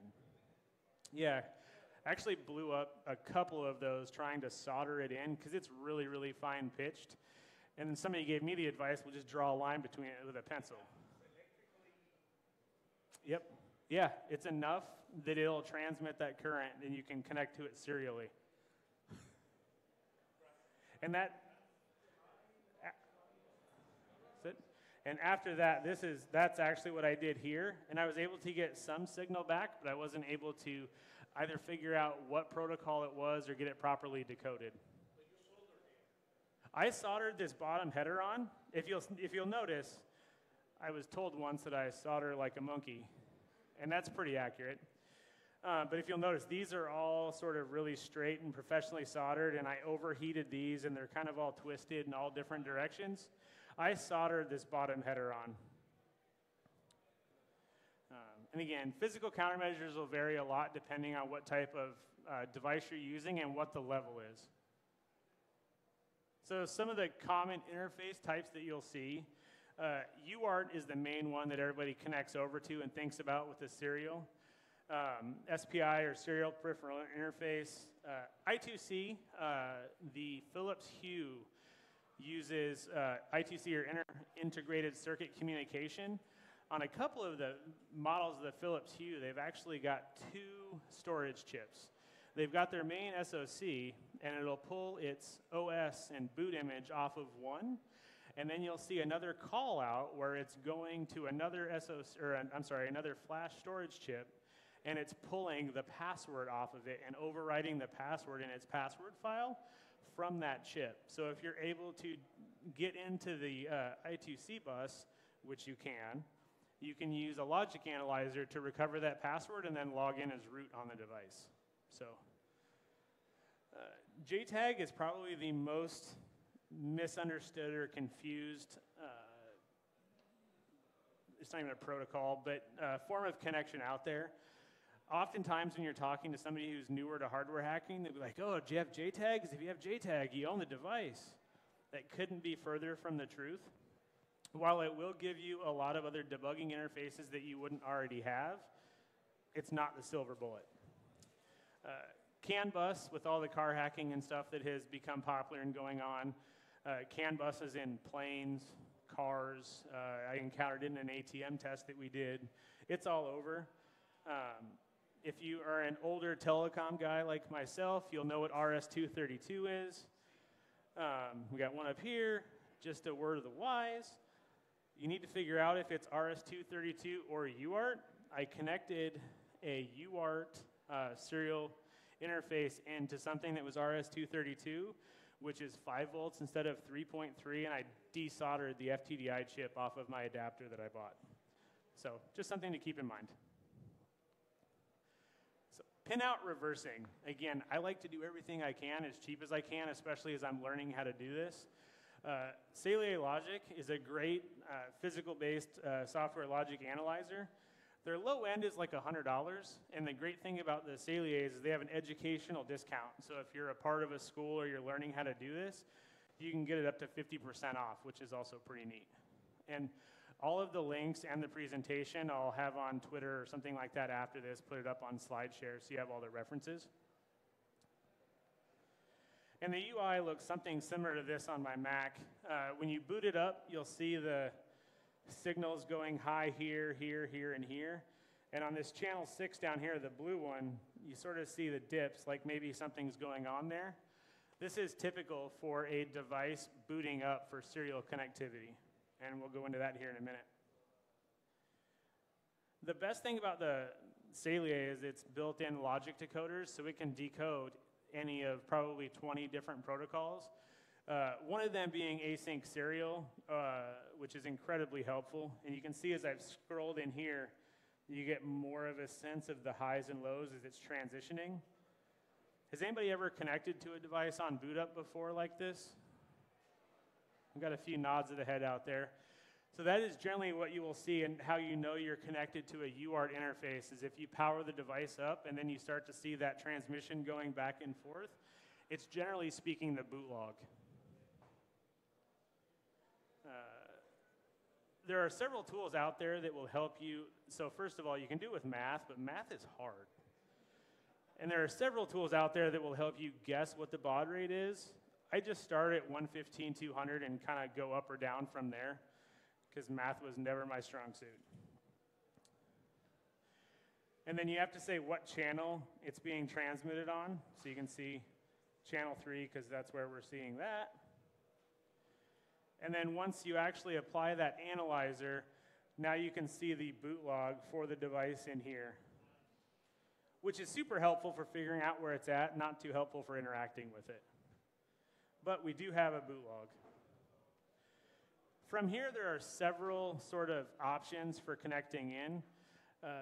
Most people out there will use the bus pirate. I'm not really sure why. It does have a built-in interface, which is good and bad, because any data that you transmit to make your job easier is going to take up more data off of that bus and slow the transfer down, which is why I prefer the Shikra from Exhibitor, although I don't think they call themselves that anymore.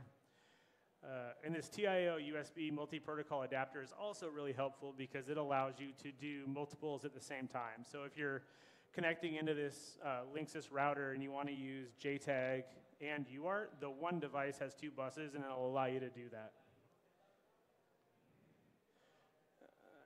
Question? Yep.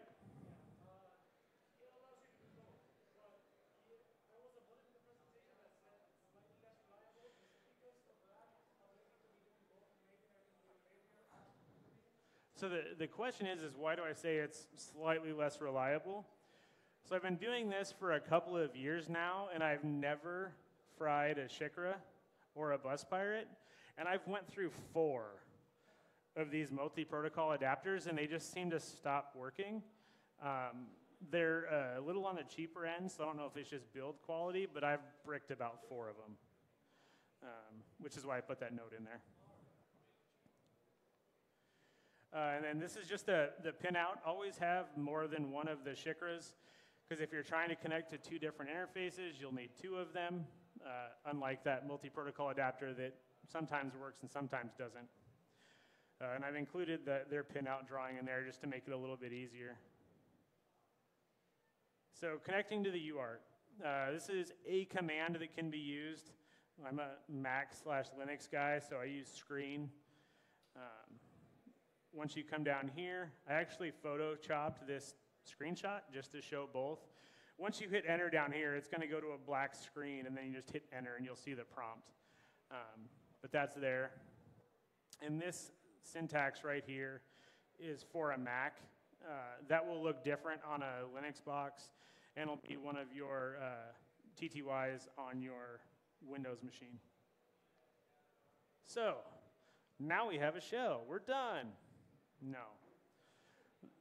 The whole point, I mean, anybody that's been around in security for a while realizes that if you have physical access, that kind of trumps all. And the whole point of doing this, well, it may be physical access if you want to take something and repurpose it into something else. Physical access is really good for that. Most times we're trying to get a CVE or find some vulnerability out there in software or learn. So what's next? Yeah, I forgot. So as Carlos would say, shell is only the beginning. You want to take a look at what running services are on there. On this particular device, it's running a package called THTTPD. Is anybody familiar with that? It's on a lot of embedded devices, and it's a really good one to know. One of the sort of idiosyncrasies with it is if it's installed by default and not modified configuration-wise after that, it runs as root, as you can see right here. And the other interesting byproduct, it doesn't run off of like a web directory, www directory. Its directory is the root directory, which means if you can access the web interface, you have access to every file on the system as root. In which case, in this one, I just changed the root password to one of my own and logged right in. Some other no-tech hacking type stuff. This actually prints out on the screen log of your Linksys. When you press the little button on the front for WPS, it actually outputs in clear text the user or the password, the pre-shared key that you're using for WPA, which isn't necessarily that helpful unless you picked that access point up from your neighbor's garage sale, in which case it could be fun. This is another clear text file that was loaded on one of the systems that had the hidden AP SSID along with its passphrase for it and the client passphrase, allowing you to connect to that network. In this particular case, once you connected to that network, you could see credit card transactions transmitting in clear text over wireless. Also, no, not good. So, file system fiddling. The file systems that you'll see on these embedded ARM-based devices or MIPS-based devices in some cases are not like a normal file system. They're mounted in what's called an MTD block, which, to be honest, I don't fully understand. But I have some good resources on here, along with some shortcuts of how to mount them. But one thing that vendors often like to do, because we're all lazy, it's not limited to one specific trade, is they will have all of the file system stuff that they need stored on the device and one of these MTD block devices stored on the flash. And they may need it later on, but not right now, so they'll just unmount it and leave it there as is, and try and hide their code sort of in plain sight as it would be. So you can see right here, this root file system is mounted off of this MTD device, which you can then access raw. Here are the commands that I use to mount those devices, which will give you access to that in a temp directory. Oftentimes, the entire file system will be read-only except for temp, which is why I always mount it into there. And I also have another resource listed down below. So, file system pilfering. How do we get stuff off the device? One way to do it, most of these devices support SSL-based connections, which means they have OpenSSL installed. And if you really have no other option, you can capture them through screen logs, which is what I did on this one. It took about 45 minutes for the 64 meg flash chip to log all out through base64 encoded through OpenSSL. But after that, I had access to the entire file system. And from what we found, although it seems like the screenshot's a little blurry here, this is the RSA SSH private key known host file and shortcut that their developer used to connect to their dev server on the internet, which, by the way, did not have a password on it. So oftentimes you can find really interesting stuff that's just not mounted to the file system at that time. So what happens if that doesn't work? One of the options that we have is JTAG. A little more complicated just because of the lack of documentation. Here's an ultra quick sort of highlight on JTAG and what you need. There are 4 pins that, per the standard, you actually have to have: data in, data out, clock, and then master select.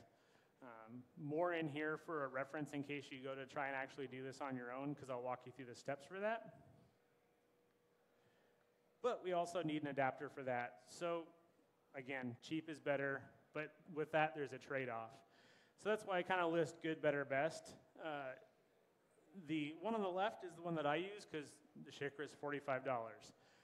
The one in the middle, the Seger J-Link, you can get, again, on an educational discount, and their model of educational discount is drop a zero, and that's what it's going to cost you. So from $600 to $60.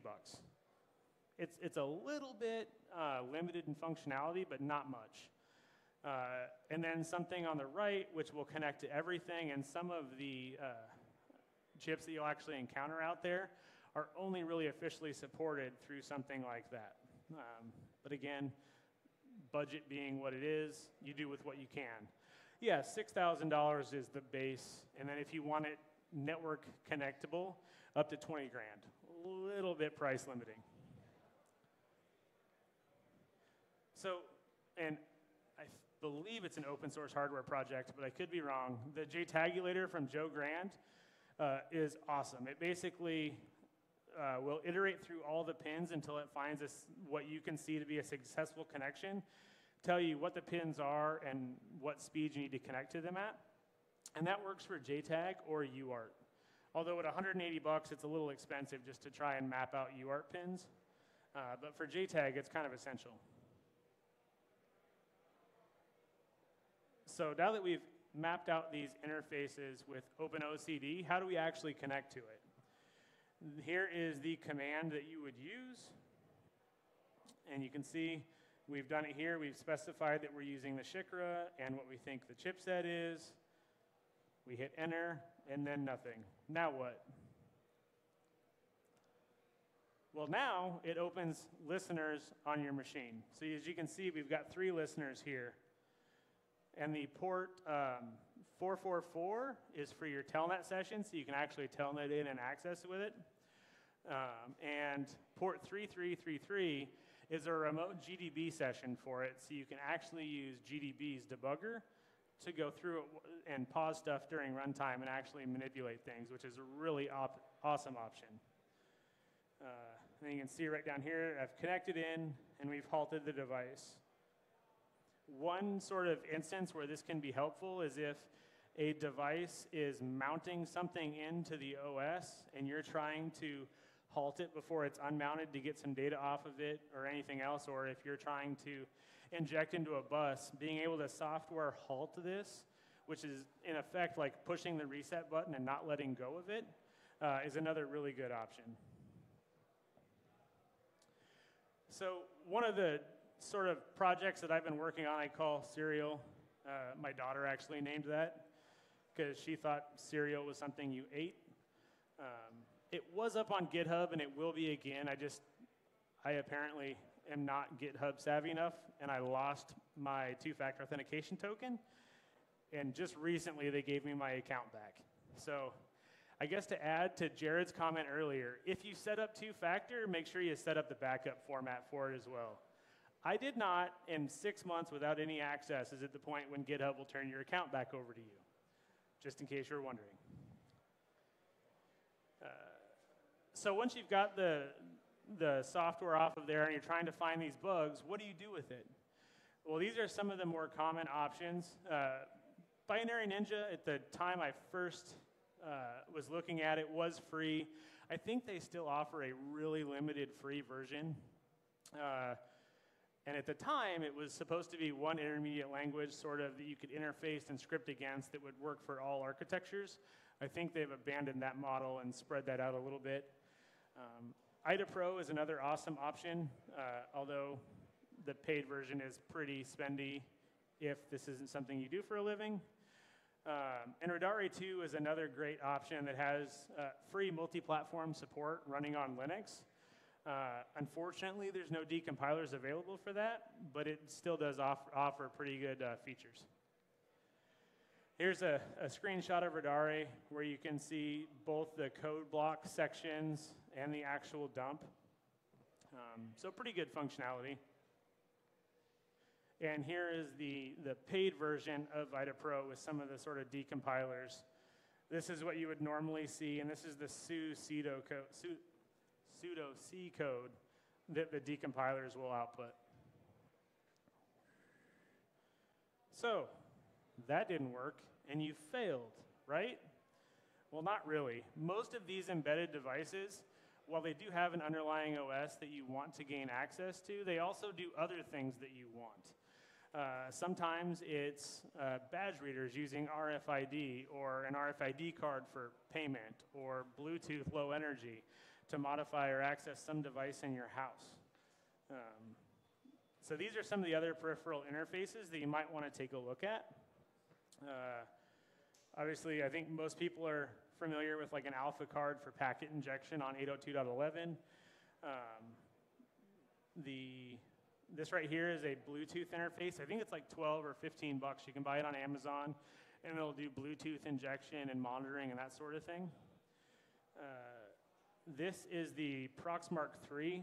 It's a little bit more expensive. It's a couple $100, but it'll allow you to do things like clone RFID badges or payment cards if they're using RFID. Used to be that you could use that on some of the hotel cards, but that really doesn't work much anymore.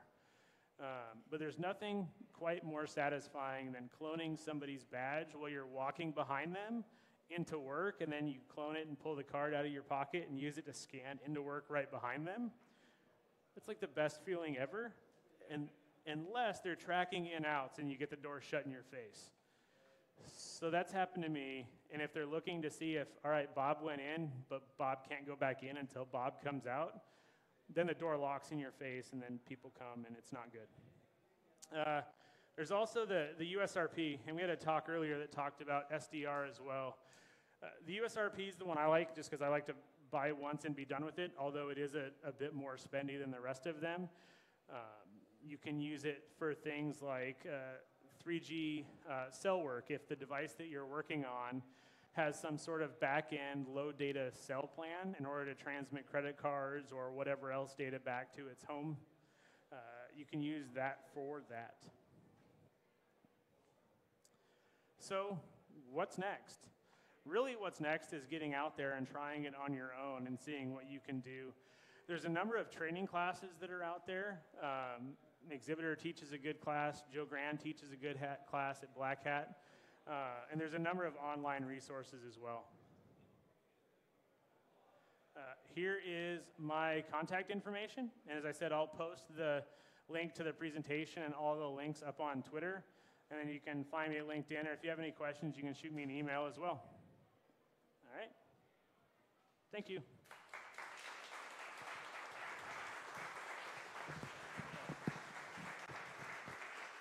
Are there any further questions? Okay. Okay, everybody, so now we're going to have a break. 15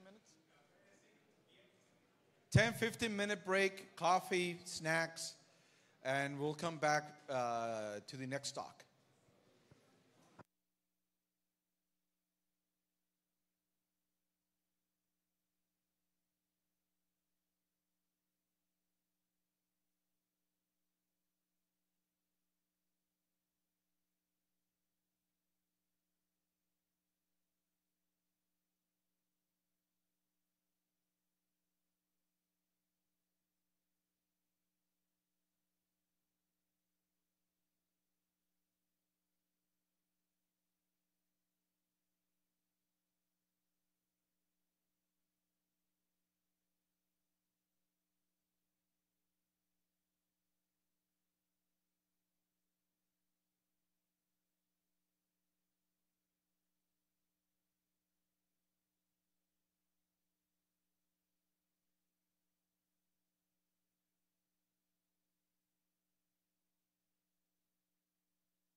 Okay, everybody, we're about to continue.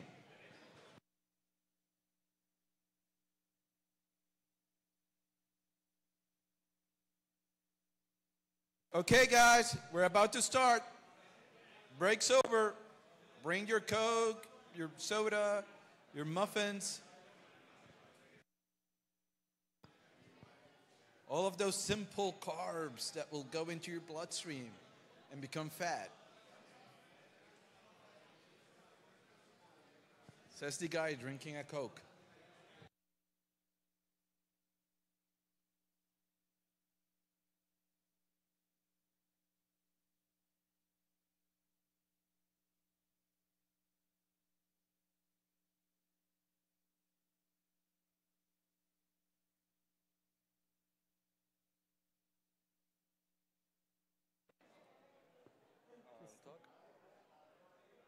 Test?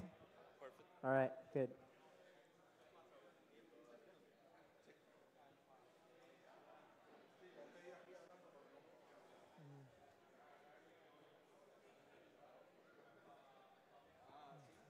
There's another microphone that works over there. Ah, okay. That's the difference.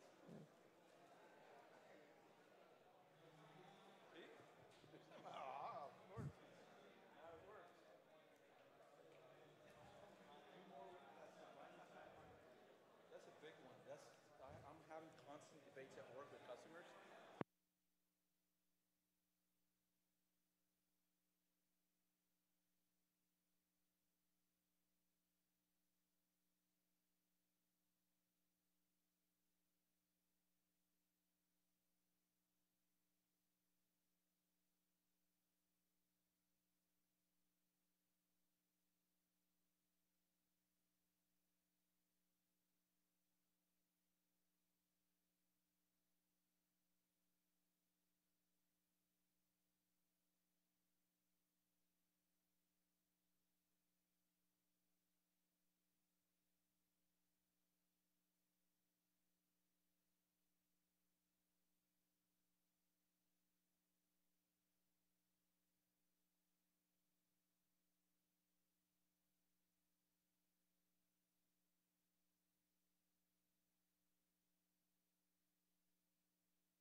Yeah, we're going.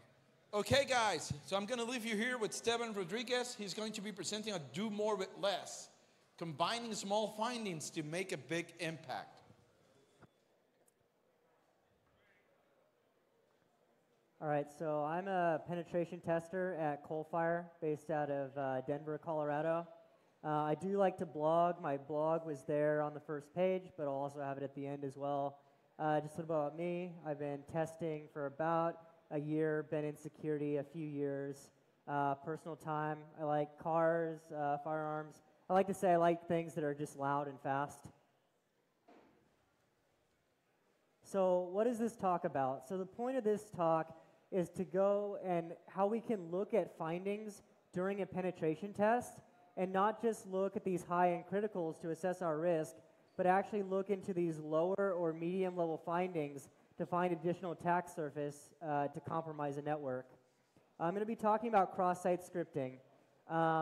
a lot of times I see cross-site scripting and penetration tests and bug bounties just used to, pop an alert box or something like that just for a proof of concept, but you can actually use it to do a lot offensively. So I'm going to talk about some of the ways you can use that to actually make a good exploit. I'm also going to talk about pivoting between networks because that's something we often do on pen tests. And I've developed a couple offensive tools that I use for penetration testing, and I'm going to introduce them here. So who is the target audience? This talk is going to be about penetration testing. If you're interested in penetration testing or you perform penetration testing, there will be a lot of information for you. I assume you know a little bit about the pen testing methodology, a little bit about the OWASP top 10 and Metasploit as well. So I'm going to start out with the scenario. So say you're on a penetration test, and again, because of reasons like time, you need to go and quickly scan and enumerate the vulnerabilities of the environment. You run an NESA scan. So the NESA scan comes back, and you don't really have any high or critical findings to go off of. The next thing testers will often do is run a tool like Responder, try to find these broadcast protocols for NetBIOS and LLM&R to do some spoofing and capture some hashes. But in this scenario, let's say that doesn't work either. So what do you do when you find yourself in a situation where you have no high findings, you have no broadcast protocols, and you need to compromise the network? So here are some useful findings that you'll find in Nessus. And most of these are only info, but they can actually tell you a lot about the network, and you can actually dig in and find a lot more things that you can use to exploit the network. So right here, hypertext transport protocol information. This will tell you that like HTTP methods, HTTP server type and version. It'll let you know, is it IIS, Apache, service detection. This is like your banner grabbing and Nmap. You can find out what types of services are running on what port. Additional DNS host names. There's a bunch of different ways to discover this, but sometimes if you're doing this manually, looking at the X509 certificate on an HTTPS-enabled website will show you that host name. Also, FQDN resolution, doing like reverse DNS lookups can give you the host name. And a DNS zone transfer, I see these on internals often, not as often on the external network, but if you can perform a zone transfer, it'll give you every DNS entry for that domain, which can be really useful because most of the time, the names of the servers correspond with their function, so it can help you quickly zone in on what you want to attack. All this information, all these findings are for Nessus, but you can also enumerate this same information using Nmap or other tools. So I'm going to talk a little bit about vhost. So virtual hosting, it exists because a lot of times people want to host multiple websites on one server. It saves resources, and the way that the web server knows which vhost you want to talk to is because in an HTTP packet, you have a header in the request called the host header, and that lets the server know which one you want to talk to. And depending on what you supply for that host header, the server will have a different response. So here's an example of using Dirbuster. So Dirbuster and Nikto are both tools that are often used for enumerating web applications. So here we have an IP address, and we run dirb against it. We don't really see a lot, but we see this server status page because it returns with the code 200, which means that there's something there. So if we go look at it, we see this Apache server status page, and just looking at it, it looks like a lot of debug information, usually something that the actual sysadmin or web administrator would want. But what we can see here is an information leak. So we see there's this vhost column, and then here we can see that there's a nupi.localhost on this server. So what we can do is we can go back, and if we run dirb or Nikto again, we actually get different results. So this is hitting the exact same server, but because we supplied that host header, or dirb supplies that host header, we see these different directories that popped up that we couldn't see before. So what we saw there is we see WP admin, WP content, WP includes. So these are indicative of a WordPress install. So if you haven't heard of WordPress, it's an open source content management system. It's used by bloggers. It's used by a lot of different websites out there. I think something like 20% of the internet is actually running off of the WordPress platform. And what makes it really interesting to me as an attacker is because there's a lot of security vulnerabilities that have been associated with it. Some of the biggest vulnerabilities are not from the WordPress core, but from the plugins that people install on their WordPress website. So WordPress plugins can be just downloaded from the store or downloaded anywhere and installed, and they're not necessarily created by people with any background in secure programming. So oftentimes they're plagued with vulnerabilities. So if you're attacking a WordPress website, you probably will go straight to WP Scan because that's the most popular and probably best WordPress scanning tool there is right now. So WP Scan can do a couple different things.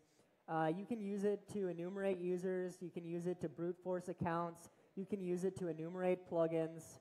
I also have a tool. This one's mine here, WP Force. It's also a brute force tool, but instead of using the login form to brute force, it uses the API, which acts mostly the same, but say if for something there's a CAPTCHA on the login form. By attacking the API, you can then bypass that. So for this demo, I'm just going to use WP Scan, and I'm going to use the -- enumerate P, which will enumerate all the plugins and their associated security vulnerabilities. So when I run WP Scan, I'll get a list of all the different vulnerabilities. And I'll try to pick the one that I think is the best, probably the one that I can exploit the most easily. Yep.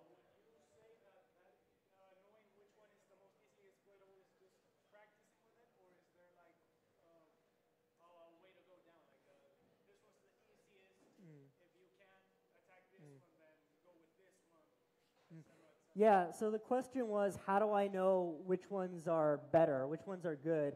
So the things I look for first are unauthenticated, because I'm usually coming from the internet or outside, so I want an attack that I don't have to be logged in to perform.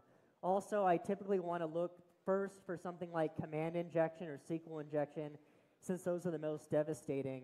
In this case, all we have is cross-site scripting is the biggest one we have here.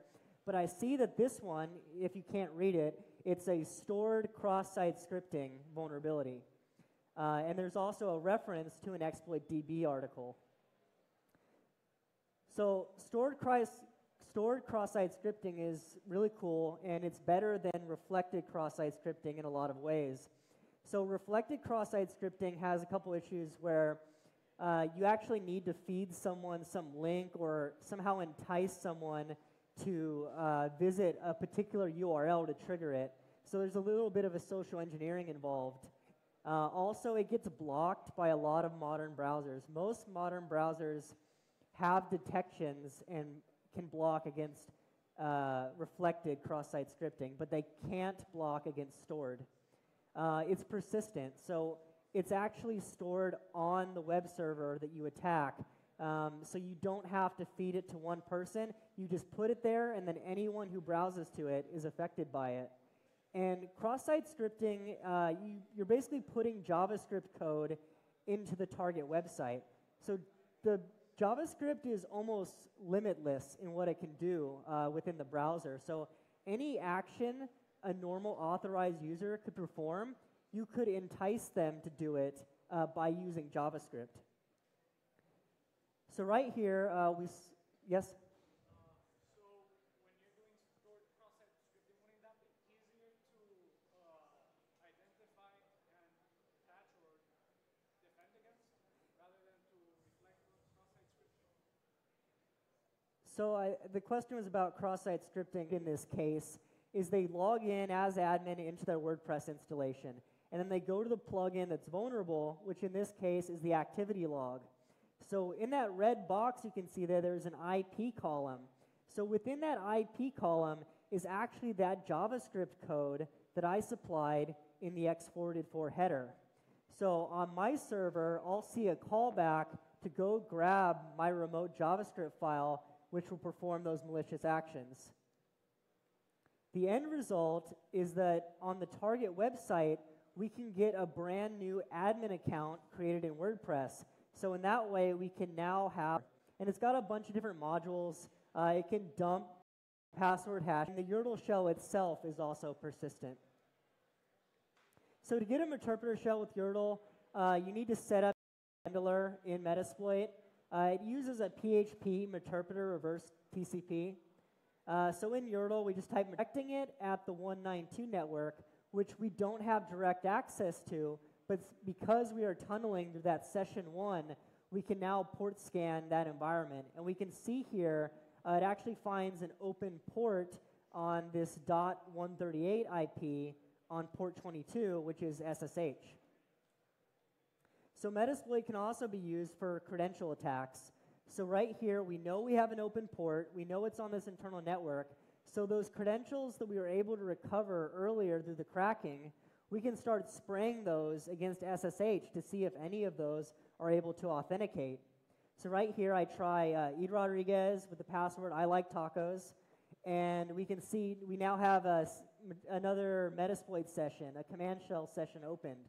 So this module will automatically give you a shell as soon as it finds valid credentials.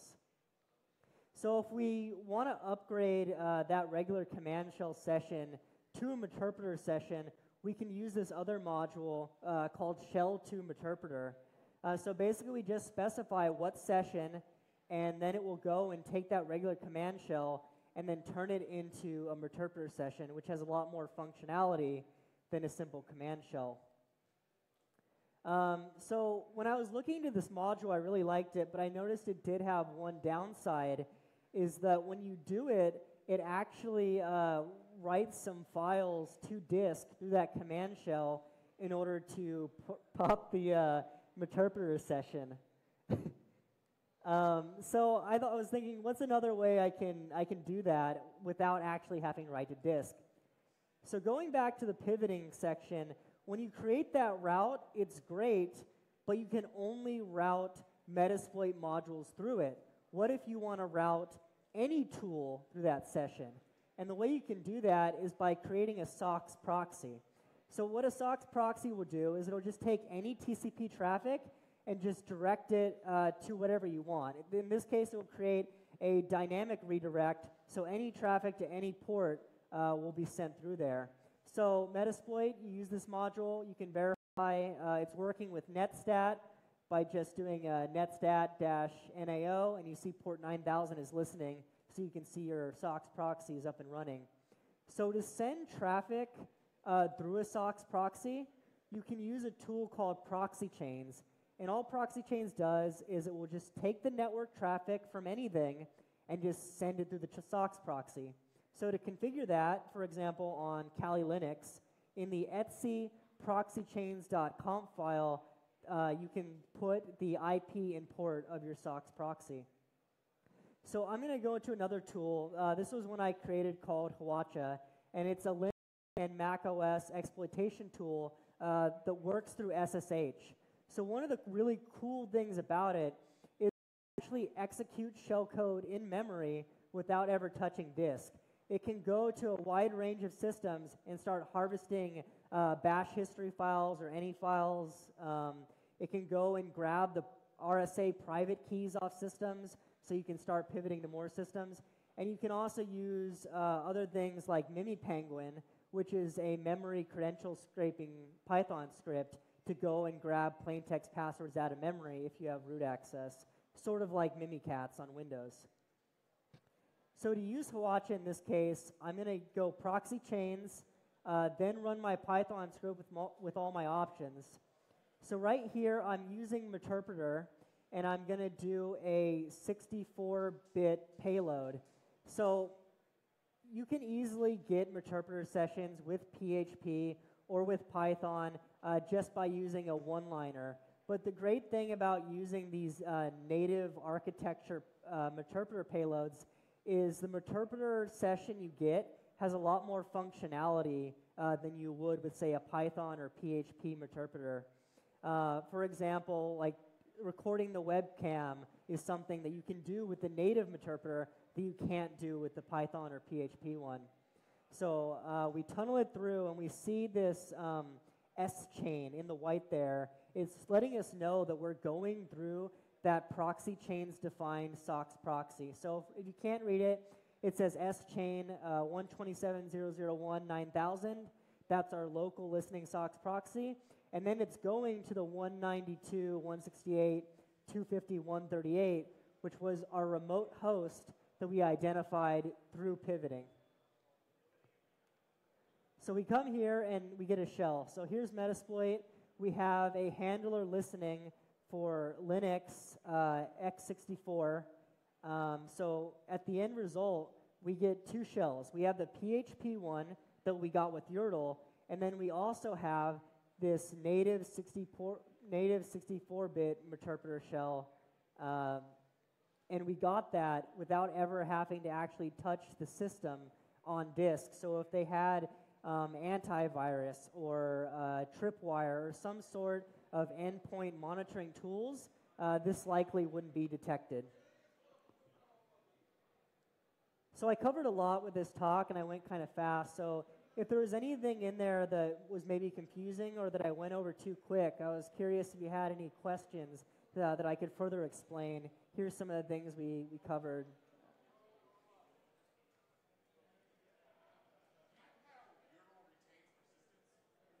Yeah, so the question was, how does YRTL stay persistent?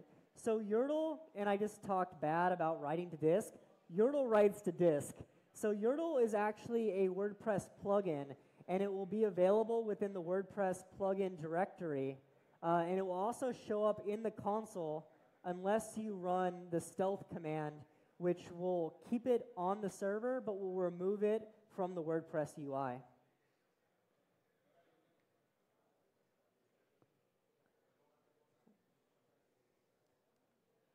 So my website is noopy.io. I have a lot of blog posts that go in more in depth with some of these other tools. That's also the link to my GitHub. I have WordPress, the YRTL and WP Force. I also have Hawacha up there. If you have any pull requests, comments, you want to try it out, please feel free. Yeah, any questions after the talk, feel free to come up to me, and I'd love to talk about pen testing or any of my tools or just, Doge memes or whatever you're interested in. Thanks.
Sí, sí.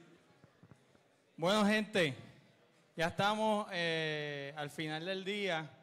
Va a ser un poquito más cortito del usual. Usualmente terminamos a las 7, 8 de la noche.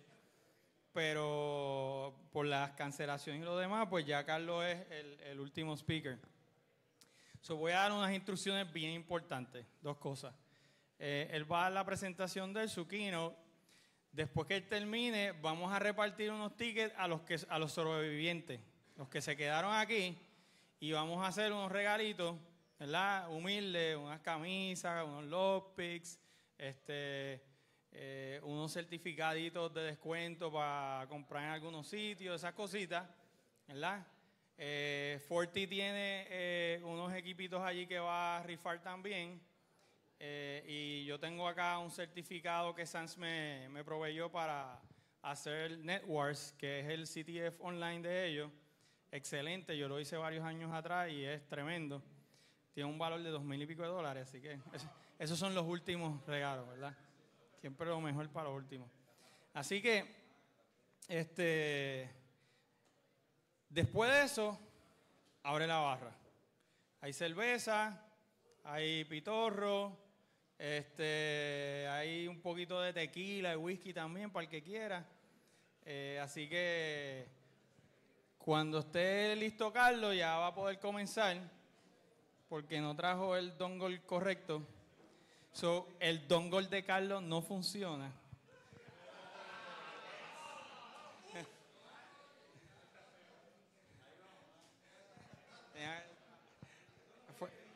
Fue inevitable. Anoche no fue contigo, papá.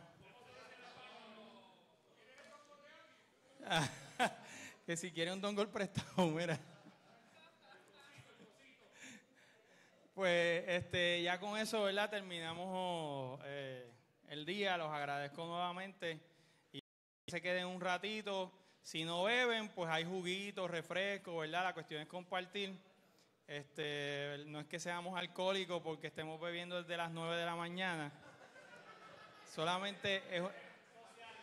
Exacto. El bulto que ven en mi jacket no tiene nada que ver con alcohol. Así que nada, de verdad les agradezco mucho que todavía estén aquí, ¿verdad? Y que estén compartiendo con nosotros. Los dejo con Carlos y los veo ahorita en la rifa y en el jangueo. Recuerden, stickers y pitorro.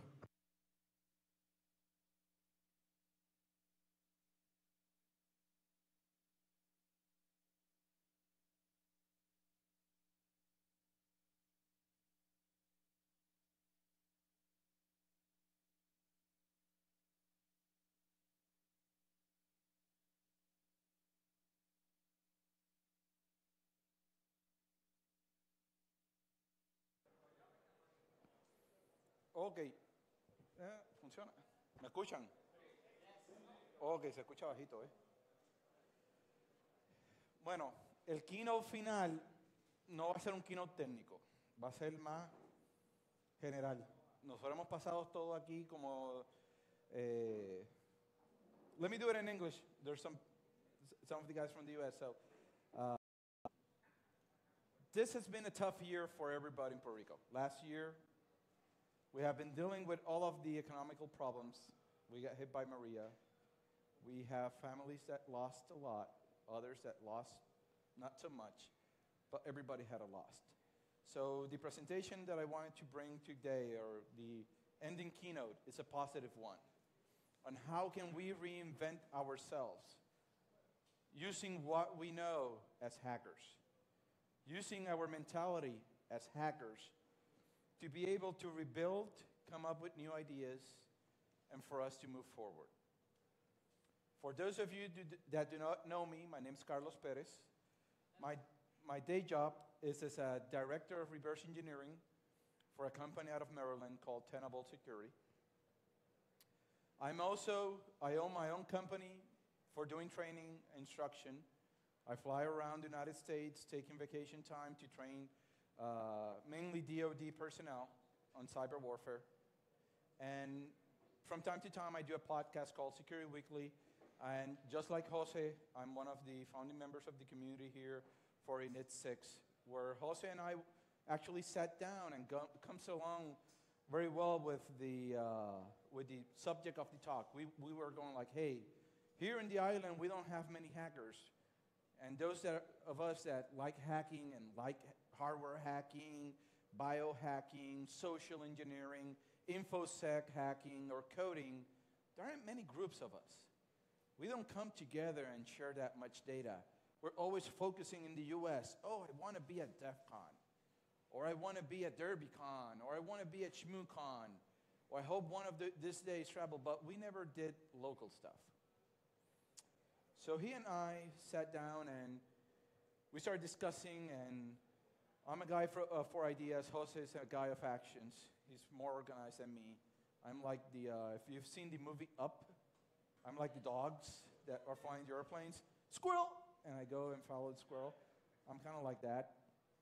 Jose's a lot better on organizing. And we started in at 6. We started having meetups. And then after the meetups, we went with the idea of we want to have a B-sides. And we brought B-sides over here to Puerto Rico. And we decided to build our own. And as Jose mentioned, many years later, we're still doing them.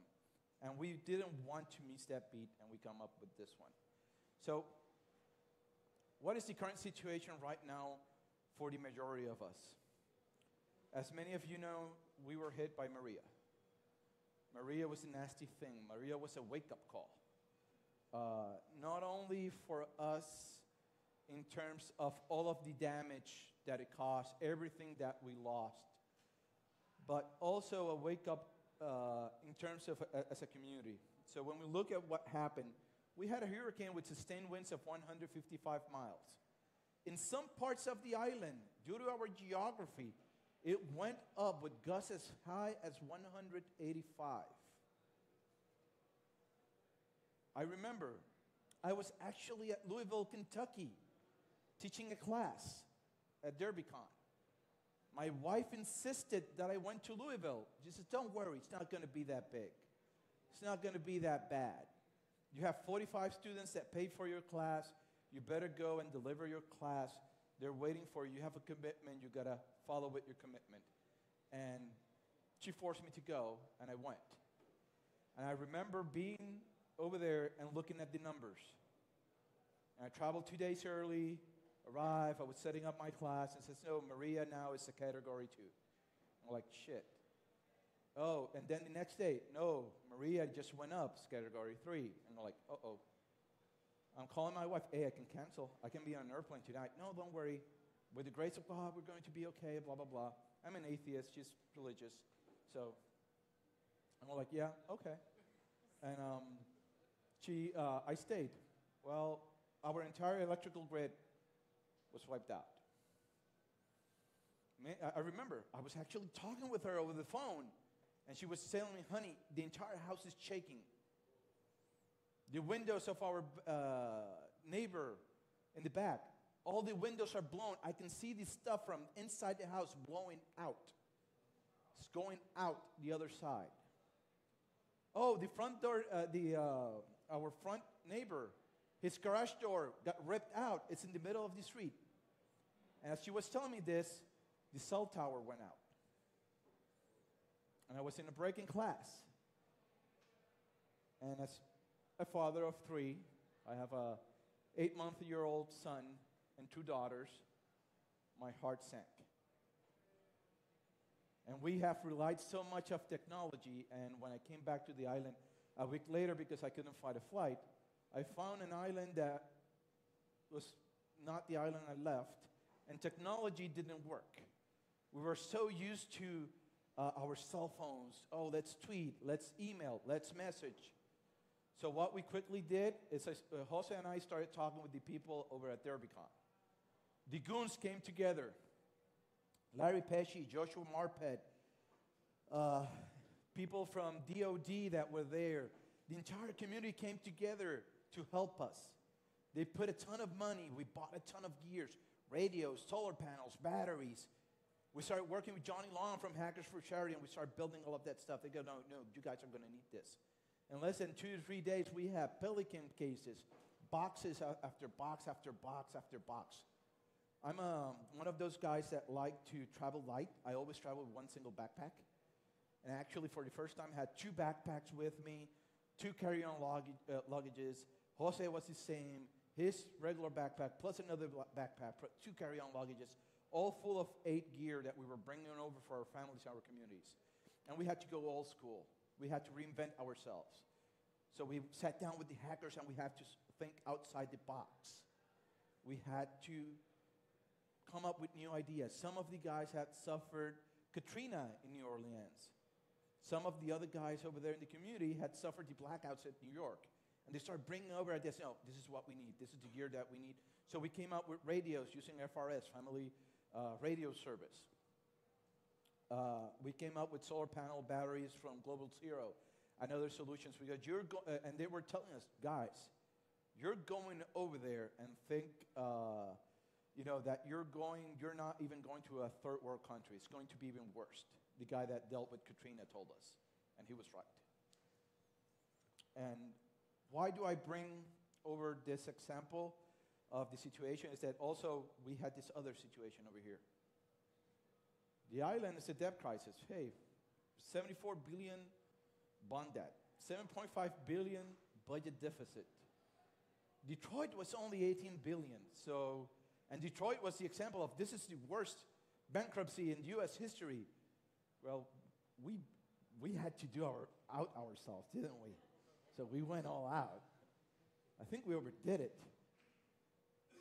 So we had this. So now it's compounded. So now it's up to us to reinvent ourselves. It is up to us to reinvent our communities. It is up to us to make the difference. Some of us had to think about family and had to leave to get a better life in CONUS in continental U.S. Others of us cannot move, and we decided to stay. In my case, I'm staying because of my father-in-law who lost his house. I'm staying for my father who lost part of his roof. Their family, I have to stay. I actually had I was actually going to another company. I had a job opportunity at another company and was actually moving over to Seattle.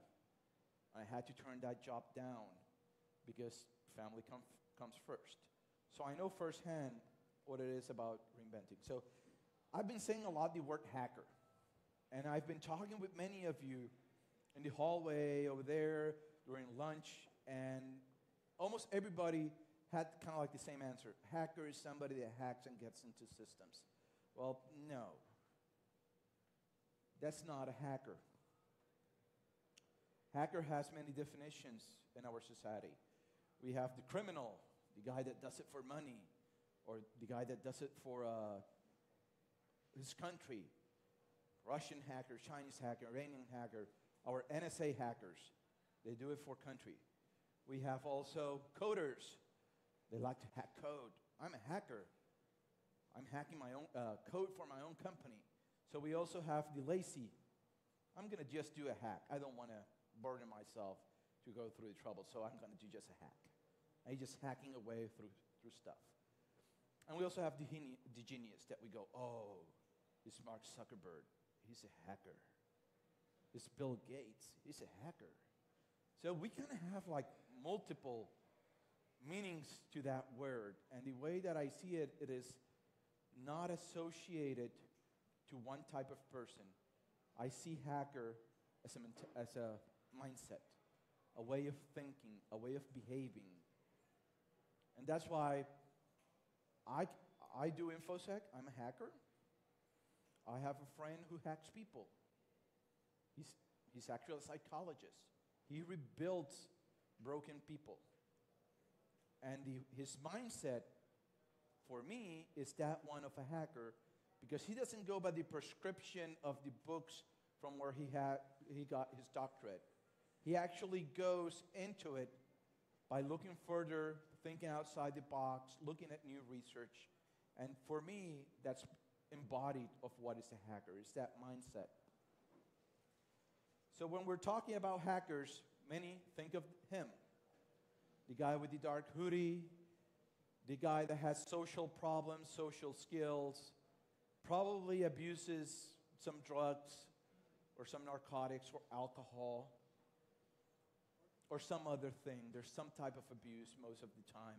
And people think about him. That's Elliot from Mr. Robot. If you haven't seen the series, great series. If you're depressed, don't see it. It's very, very dark. But from a hacker's perspective, in terms of InfoSec, it is just right there. And also it brings that mentality of not accepting the status quo. Most hackers are rebellious. They don't accept the status quo. You put me in a box, I don't like it. You put me in a box. I don't like being in a box. I don't like being stereotyped. And they like moving. MIT.edu. You will see the original term of the word actually being used. Hacker was a term, a hack was used actually at MIT. Believe it or not, for pranks. Yeah. You thought about death rays. You thought about magical oscillation devices. He actually had plans for a UFO or a flying saucer, and he actually got to build one. And it worked. And then decided, nah, but it didn't work that well, so he started trying to reinvent it. He never got to. But he was a hacker. He kept hacking at new ideas, hacking at new technology. He kept studying. He kept challenging and reinventing himself. We have Aaron Schwartz. How many here know about Aaron Schwartz? That's good. That makes me happy. Aaron was a very special person. As a kid, he was one of the first people to actually go and help define the standard for RSS. RSS, we use it for news, we use it for podcasts, we use it for so many things. And he actually started around the age of 11 or 12. He went into those rooms where they're defining the standards and people were amazed. Here was a kid with technical chops, and not only technical chops, but he was also able to think outside the box and was able to express himself. And he was willing to share ideas. Many times we have that stereotypical image of the hacker that has social skills and goes into a basement and doesn't share. That's not a hacker. A true hacker likes to share. A true hacker likes to get the idea across to others. And yes, sometimes it's difficult because most of the times those that have the good ideas probably have demons to contend with also. So he was a very bright person. Sadly, he was punished for doing something that he probably shouldn't have, but he wanted the information to be free, and we lost him. But we owe a great deal to him in terms of net neutrality. He was one of those biggest fighters. And he was one of the first to actually be able to move the technical community, the hacking community, to be able to get a change to pass in a law and block that law from passing. That was him. So for me, he's a hacker. For me, also hackers are everybody that comes here and participates. You want to learn, you want to share, you want to bring those ideas to other people. For me, everybody in that picture, everybody here is a hacker. You have that mentality. Why? Because you want to learn. And you would be surprised how many people out there don't want to learn. I've spoken to many people. Hey, Carlos, you have X thousand of followers in Twitter, and you've written blog posts, and you presented at DEF CON. I want to be famous. Hey, how can I do it? I say, I'm not famous. I just work hard at stuff. I like learning. I like reading. No, but is there a shortcut? No. I bust my ass. I was talking with a very good friend of mine. His name is Sean Metcalf. He's the founder of Primark, and he's from AD Security. And it's kind of funny because he got the same questions asked to him that same week. And he was telling, dude, you and I were just regular people. The only difference is that we spend 30 more minutes probably a week to read and to share. A lot of people have a lot of knowledge, but they don't share. A lot of people have a lot of knowledge, but they don't pay it back. So there's a difference. First, we start with the mindset. So what is mindset actually? Mindset is a set of assumptions, method, notations held by one or more people or a group of people. So it's assumption, methods, or notations. I'm going to focus mostly on the methods and notations. The methods of how we operate, how we think. How many here have read the Hacker Manifesto? A couple. You've actually seen the movie Hackers, and they covered the manifesto. That was actually written in 1986 by the mentor. He was part of the Legion of Doom, a hacker group out of New York. And he wrote it the day after he was arrested. And the Hacker Manifesto is quite long, but here's an excerpt of it. We explore, and you call us criminals. We seek after knowledge, and you call us criminals. We exist without skin color, without nationality, without religious bias, and you call us criminals. You build atomic bombs, you wage war, you murder, cheat, and lie to us, and try to make us believe it's for our own good, yet we are the criminals. Now, the essence here is that we value each other by who we are, not what we are. That's very special in our community. Many out there don't have that advantage. This is the way I see it. We're able to gather knowledge. Our heroes, typically in this industry, are people that are very bright, that work hard, and share the information, are willing to help other people. And I find that amazing about our community. That's something that we have to keep as hackers. And the manifesto, that small part of the manifesto, to me, represents that. That's why I wanted to include it. So, what are those major parts of that mindset? Number one, we hunt for new challenges. We're constantly looking for a new... We're polyglots in terms of hobbies. Every hacker I know has at least 2 hobbies, in addition to dealing with InfoSec or computers. Everybody. I have a friend that does, he likes cutting pieces of glass and joining them together with lead and everything. He makes this beautiful art with glass. I have another buddy that likes to do manuscripts. In addition to that, he likes going into this kind of motorcycle with a fan in the back and a parachute and jump out of hills over there in Seattle and fly around. His name is Lee Holmes, and he likes doing all of that stuff. I have many hobbies myself. For example, we like seeing a problem, and we could see it outside. I was talking to several people, and several people, no, I have this challenge at work. And then somebody came up with an idea. Then somebody came up with another one. Why don't you approach it this way? I'm going, oh, that's awesome. No, I'm going to try this. No, I'm going to do that. We're always looking for that challenge. We like to be challenged. And you don't see that in many people out there. That's why we're so good at reinventing ourselves and reinventing the community around us, because we like challenges. In addition to that, we like thinking outside the box. We hate dogma. We hate customs. If something comes up that is better, we adopt it. Most of the hackers that I know, you'll see them with a laptop with Linux, another one with Windows if they have the budget, or they'll have several VMs with different operating systems. We switch applications as if we switch underwear when it comes to several stuff. Text editors, chat programs. We're always looking for the new and best stuff. And many of us, when we cannot find the tool, we write it. We learn how to write that tool, and we do it. And we like thinking and adding new stuff that other people didn't thought about.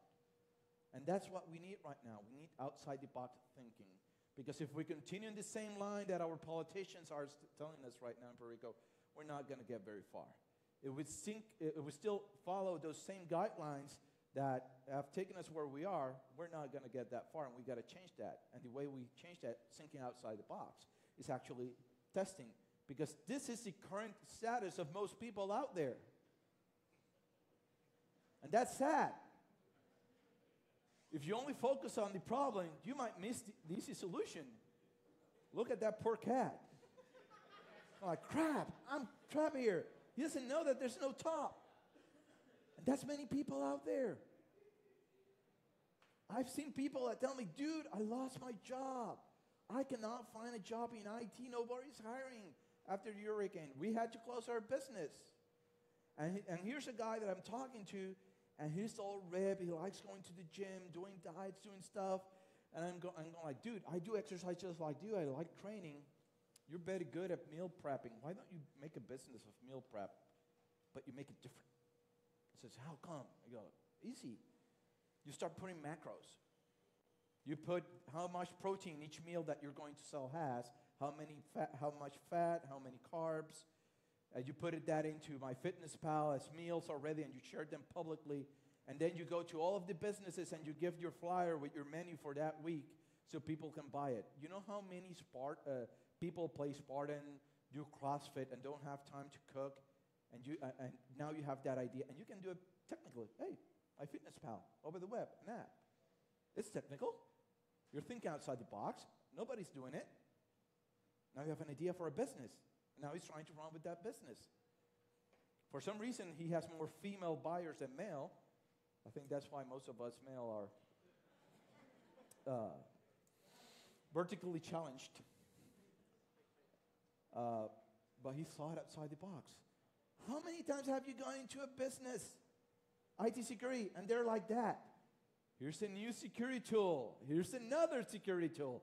Oh no, I bought the latest. Ooh, the latest EDR, the latest firewall, the latest documentation tool. And you ask them, okay, cool. So how much was that of your operational budget? Oh, it was 90%, and the other 10%, oh, we have it for this. How much of that was for training on the tools? Oh, none. And they end up like that. They have the latest tools, everything at their disposal, but still they cannot do what they need to do. Nobody knows how to use them. And many times that happens to many of us. We think of a problem and we try to address it with tools.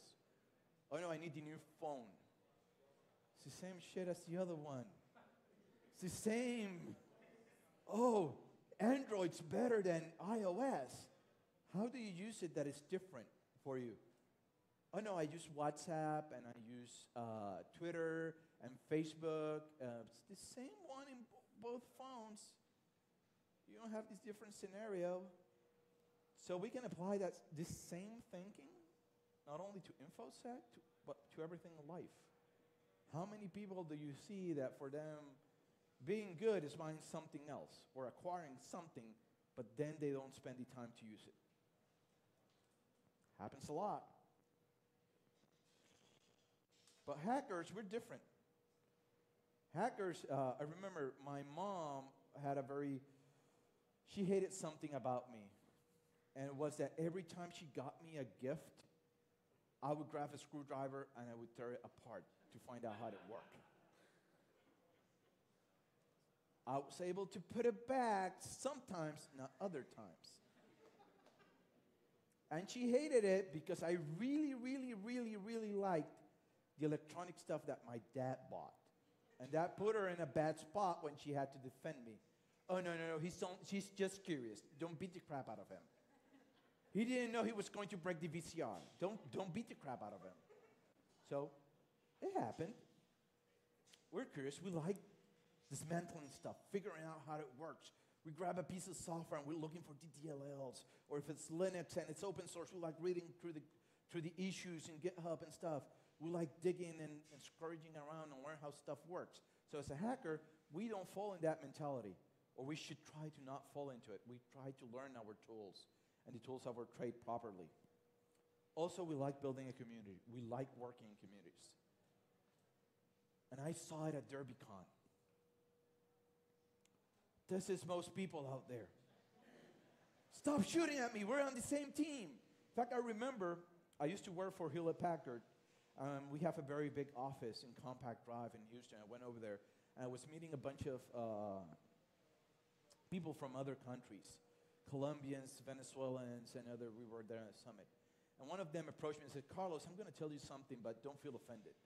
I've noticed something about Puerto Ricans that you probably won't like. Oh, what is it? You're the only group that I've seen that throws shit in the path of the other. Really? If they're walking around, your guys will put the foot just to trip them over so you can get ahead. And that was sad because even though I felt angry, I didn't say nothing because he was right. We see that every time we go driving, we see it. We go into an intersection here without a light, and we're trying to kill each other, trying to get through it. Yet I spent a month in Florida, and we arrived at an intersection. It was, poop, everybody stops. First one goes, then the other, then the other, then the other. And there were no cops around, so it's not because cops forced them to. It was because they worked as a community. And we should change that. We should feel, and we should be examples so others can change. And the only way they can change is through that example. We have to prevent being this. The guy that does the backstabbing. We have to help each other. And if we are in that environment, we have to change. Either we change the environment or we leave and we go into another one where we can be like that. Because many times people won't change, even if you are a good example. Another is that we give it away. We like helping. We like giving. We like giving that information. We like putting our code in GitHub. We like sharing. We like sharing that knowledge with each other. So that's something that I'm pushing students right now. Many of you here are students. And one of the things that I have to tell you is get a GitHub, GitLab account. Get a blog. Start putting your ideas out there. And many of you say, no, nobody's going to use it. Nobody's going to see it. But if only one person finds it, more than likely you're going to make a difference for that person. And that person may make a difference for somebody else. And there's that domino effect. I started doing PowerShell and people hated PowerShell.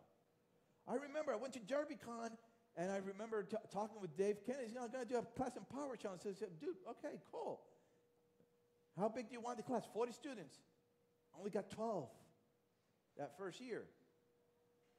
Year after that, it sold out after 3 months. Year after that, it sold out in 1 day. Last year, sold out in 2.5 minutes. I never gave up. I thought outside the box. Nobody liked PowerShell. I liked it. I saw its potential and value. Now people do. And my students, I get emails from my students that says, dude, that was so awesome. One of the people that told me something that actually made me cry was Will Schroeder, Harmjoy. He told me, dude, I owe you so much. And I go like, what the fuck? Will's one of the most famous people in the industry. I wish I had the discipline that kid has. He has a focus, a drive, a discipline like no other. But we were at DEF CON, and he's at the booth at Spectre Ops. And his parents comes in, and he goes like, Dad, Mom, come over here. This is Carlos. He's the guy that because of him, I'm here. I'm going like, fuck you. Dude, you can teach me. You run circles around me. No, dude. You took the time to teach me about Active Directory, the ADSI API, and some other stuff, and you didn't push me away. You shared that info. And now he's 10 times better than me. He's 10 times the hacker that I will ever be. And I'm honored that he thought that I made a difference in his life. He says that I'm one of 5 people that made a difference for him when he started in security. The bastard made me cry, and I hate crying. And we pay it forward. You gotta make sure that we pay it forward. We gotta give credit where credit is due. And we give credit to those that earn it. And many times, we also have to pay it to those that hurt us. Because through pain, we also learn. I was a difficult child when I was growing up. Believe it or not, I suffered brain damage. It takes me 4 times the time to learn something that it takes you to learn. My mind actually works as if somebody has a remote control and is switching fucking channels all the time. That's how my brain works. And I cannot control it. Medicine cannot control it. And it was hard, especially for math, especially for learning to talk and other things. When I was born, my umbilical cord got wrapped around, cut the oxygen. I was cyanotic when they pulled me out. And the doctor told my mom, he suffered brain damage. He will never be normal. My mom kept pushing me. Boy, did I learn the sound of that belt in my legs every time. How much is 2 plus 2? 6. Pah! How much 2 plus 2? Pah! Why you hit me? I know you were going to say the wrong answer. Try it again. But I learned. Now my mom needs me after the hurricane. She never gave up. Doctors told her he has to go into a special school. But she never gave up on me. She taught me that life is difficult. I gotta bust my ass. And many times, I gotta bust my ass very hard. Jared has seen my code. He knows how many times I iterate going through that freaking code, fixing it again, until it works. I have that condition, but I'm willing to work through it. And now, in my case, I'm paying it forward to my parents. They busted their ass, I'm paying it forward. I wanted to do B-sides, but I couldn't concentrate and be able to pull everything together, and Jose did it. No, I bust my ass helping Jose here with B-sides and making sure stuff happens. And that the community works. He puts tons and tons of effort, and everybody back there that is from the staff puts ton of effort. Our own personal time to get all this stuff done. And you can see it with Luis here with Engine. They put a lot of effort. And now we've seen businesses here starting up and moving forward, and businesses being recognized in the United States, startups, because we're paying it forward. We're moving forward as a community. We're moving forward as hackers. And that is why you probably saw that in this conference we had a lot of speak about positive things. Many times when you go to conferences, you hear about the bad stuff, about how people are not securing their shit well, about how people are doing instant response bad, about how people are getting hacked because they're stupid, about how people are kind of missing the basics.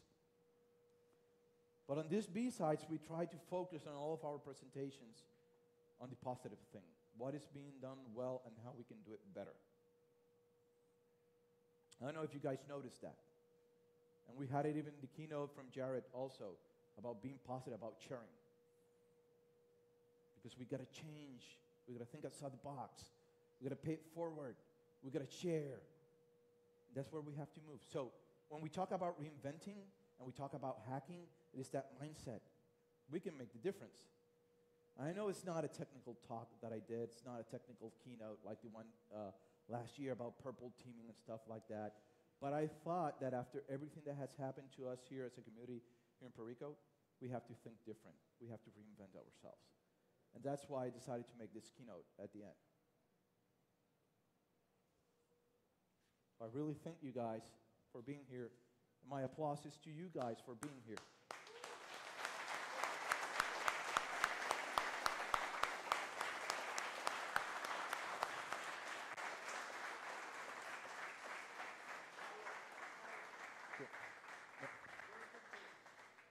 First, Einstein said that imagination is more important than knowledge. And knowledge is the acquisition of information. You can have a computer that acquires information and does nothing. That's why it's so important, imagination. That's the first thing. Hackers use their imagination, they don't think out of the box. The second part is that knowledge is like manure.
¿Ya? Gracias, Carlos. Bueno, gente, llegamos al final. Están repartiendo los tickets. Muy bien. Tenemos unas cositas, no es mucho, ¿verdad? Pero tenemos unas t-shirts con unos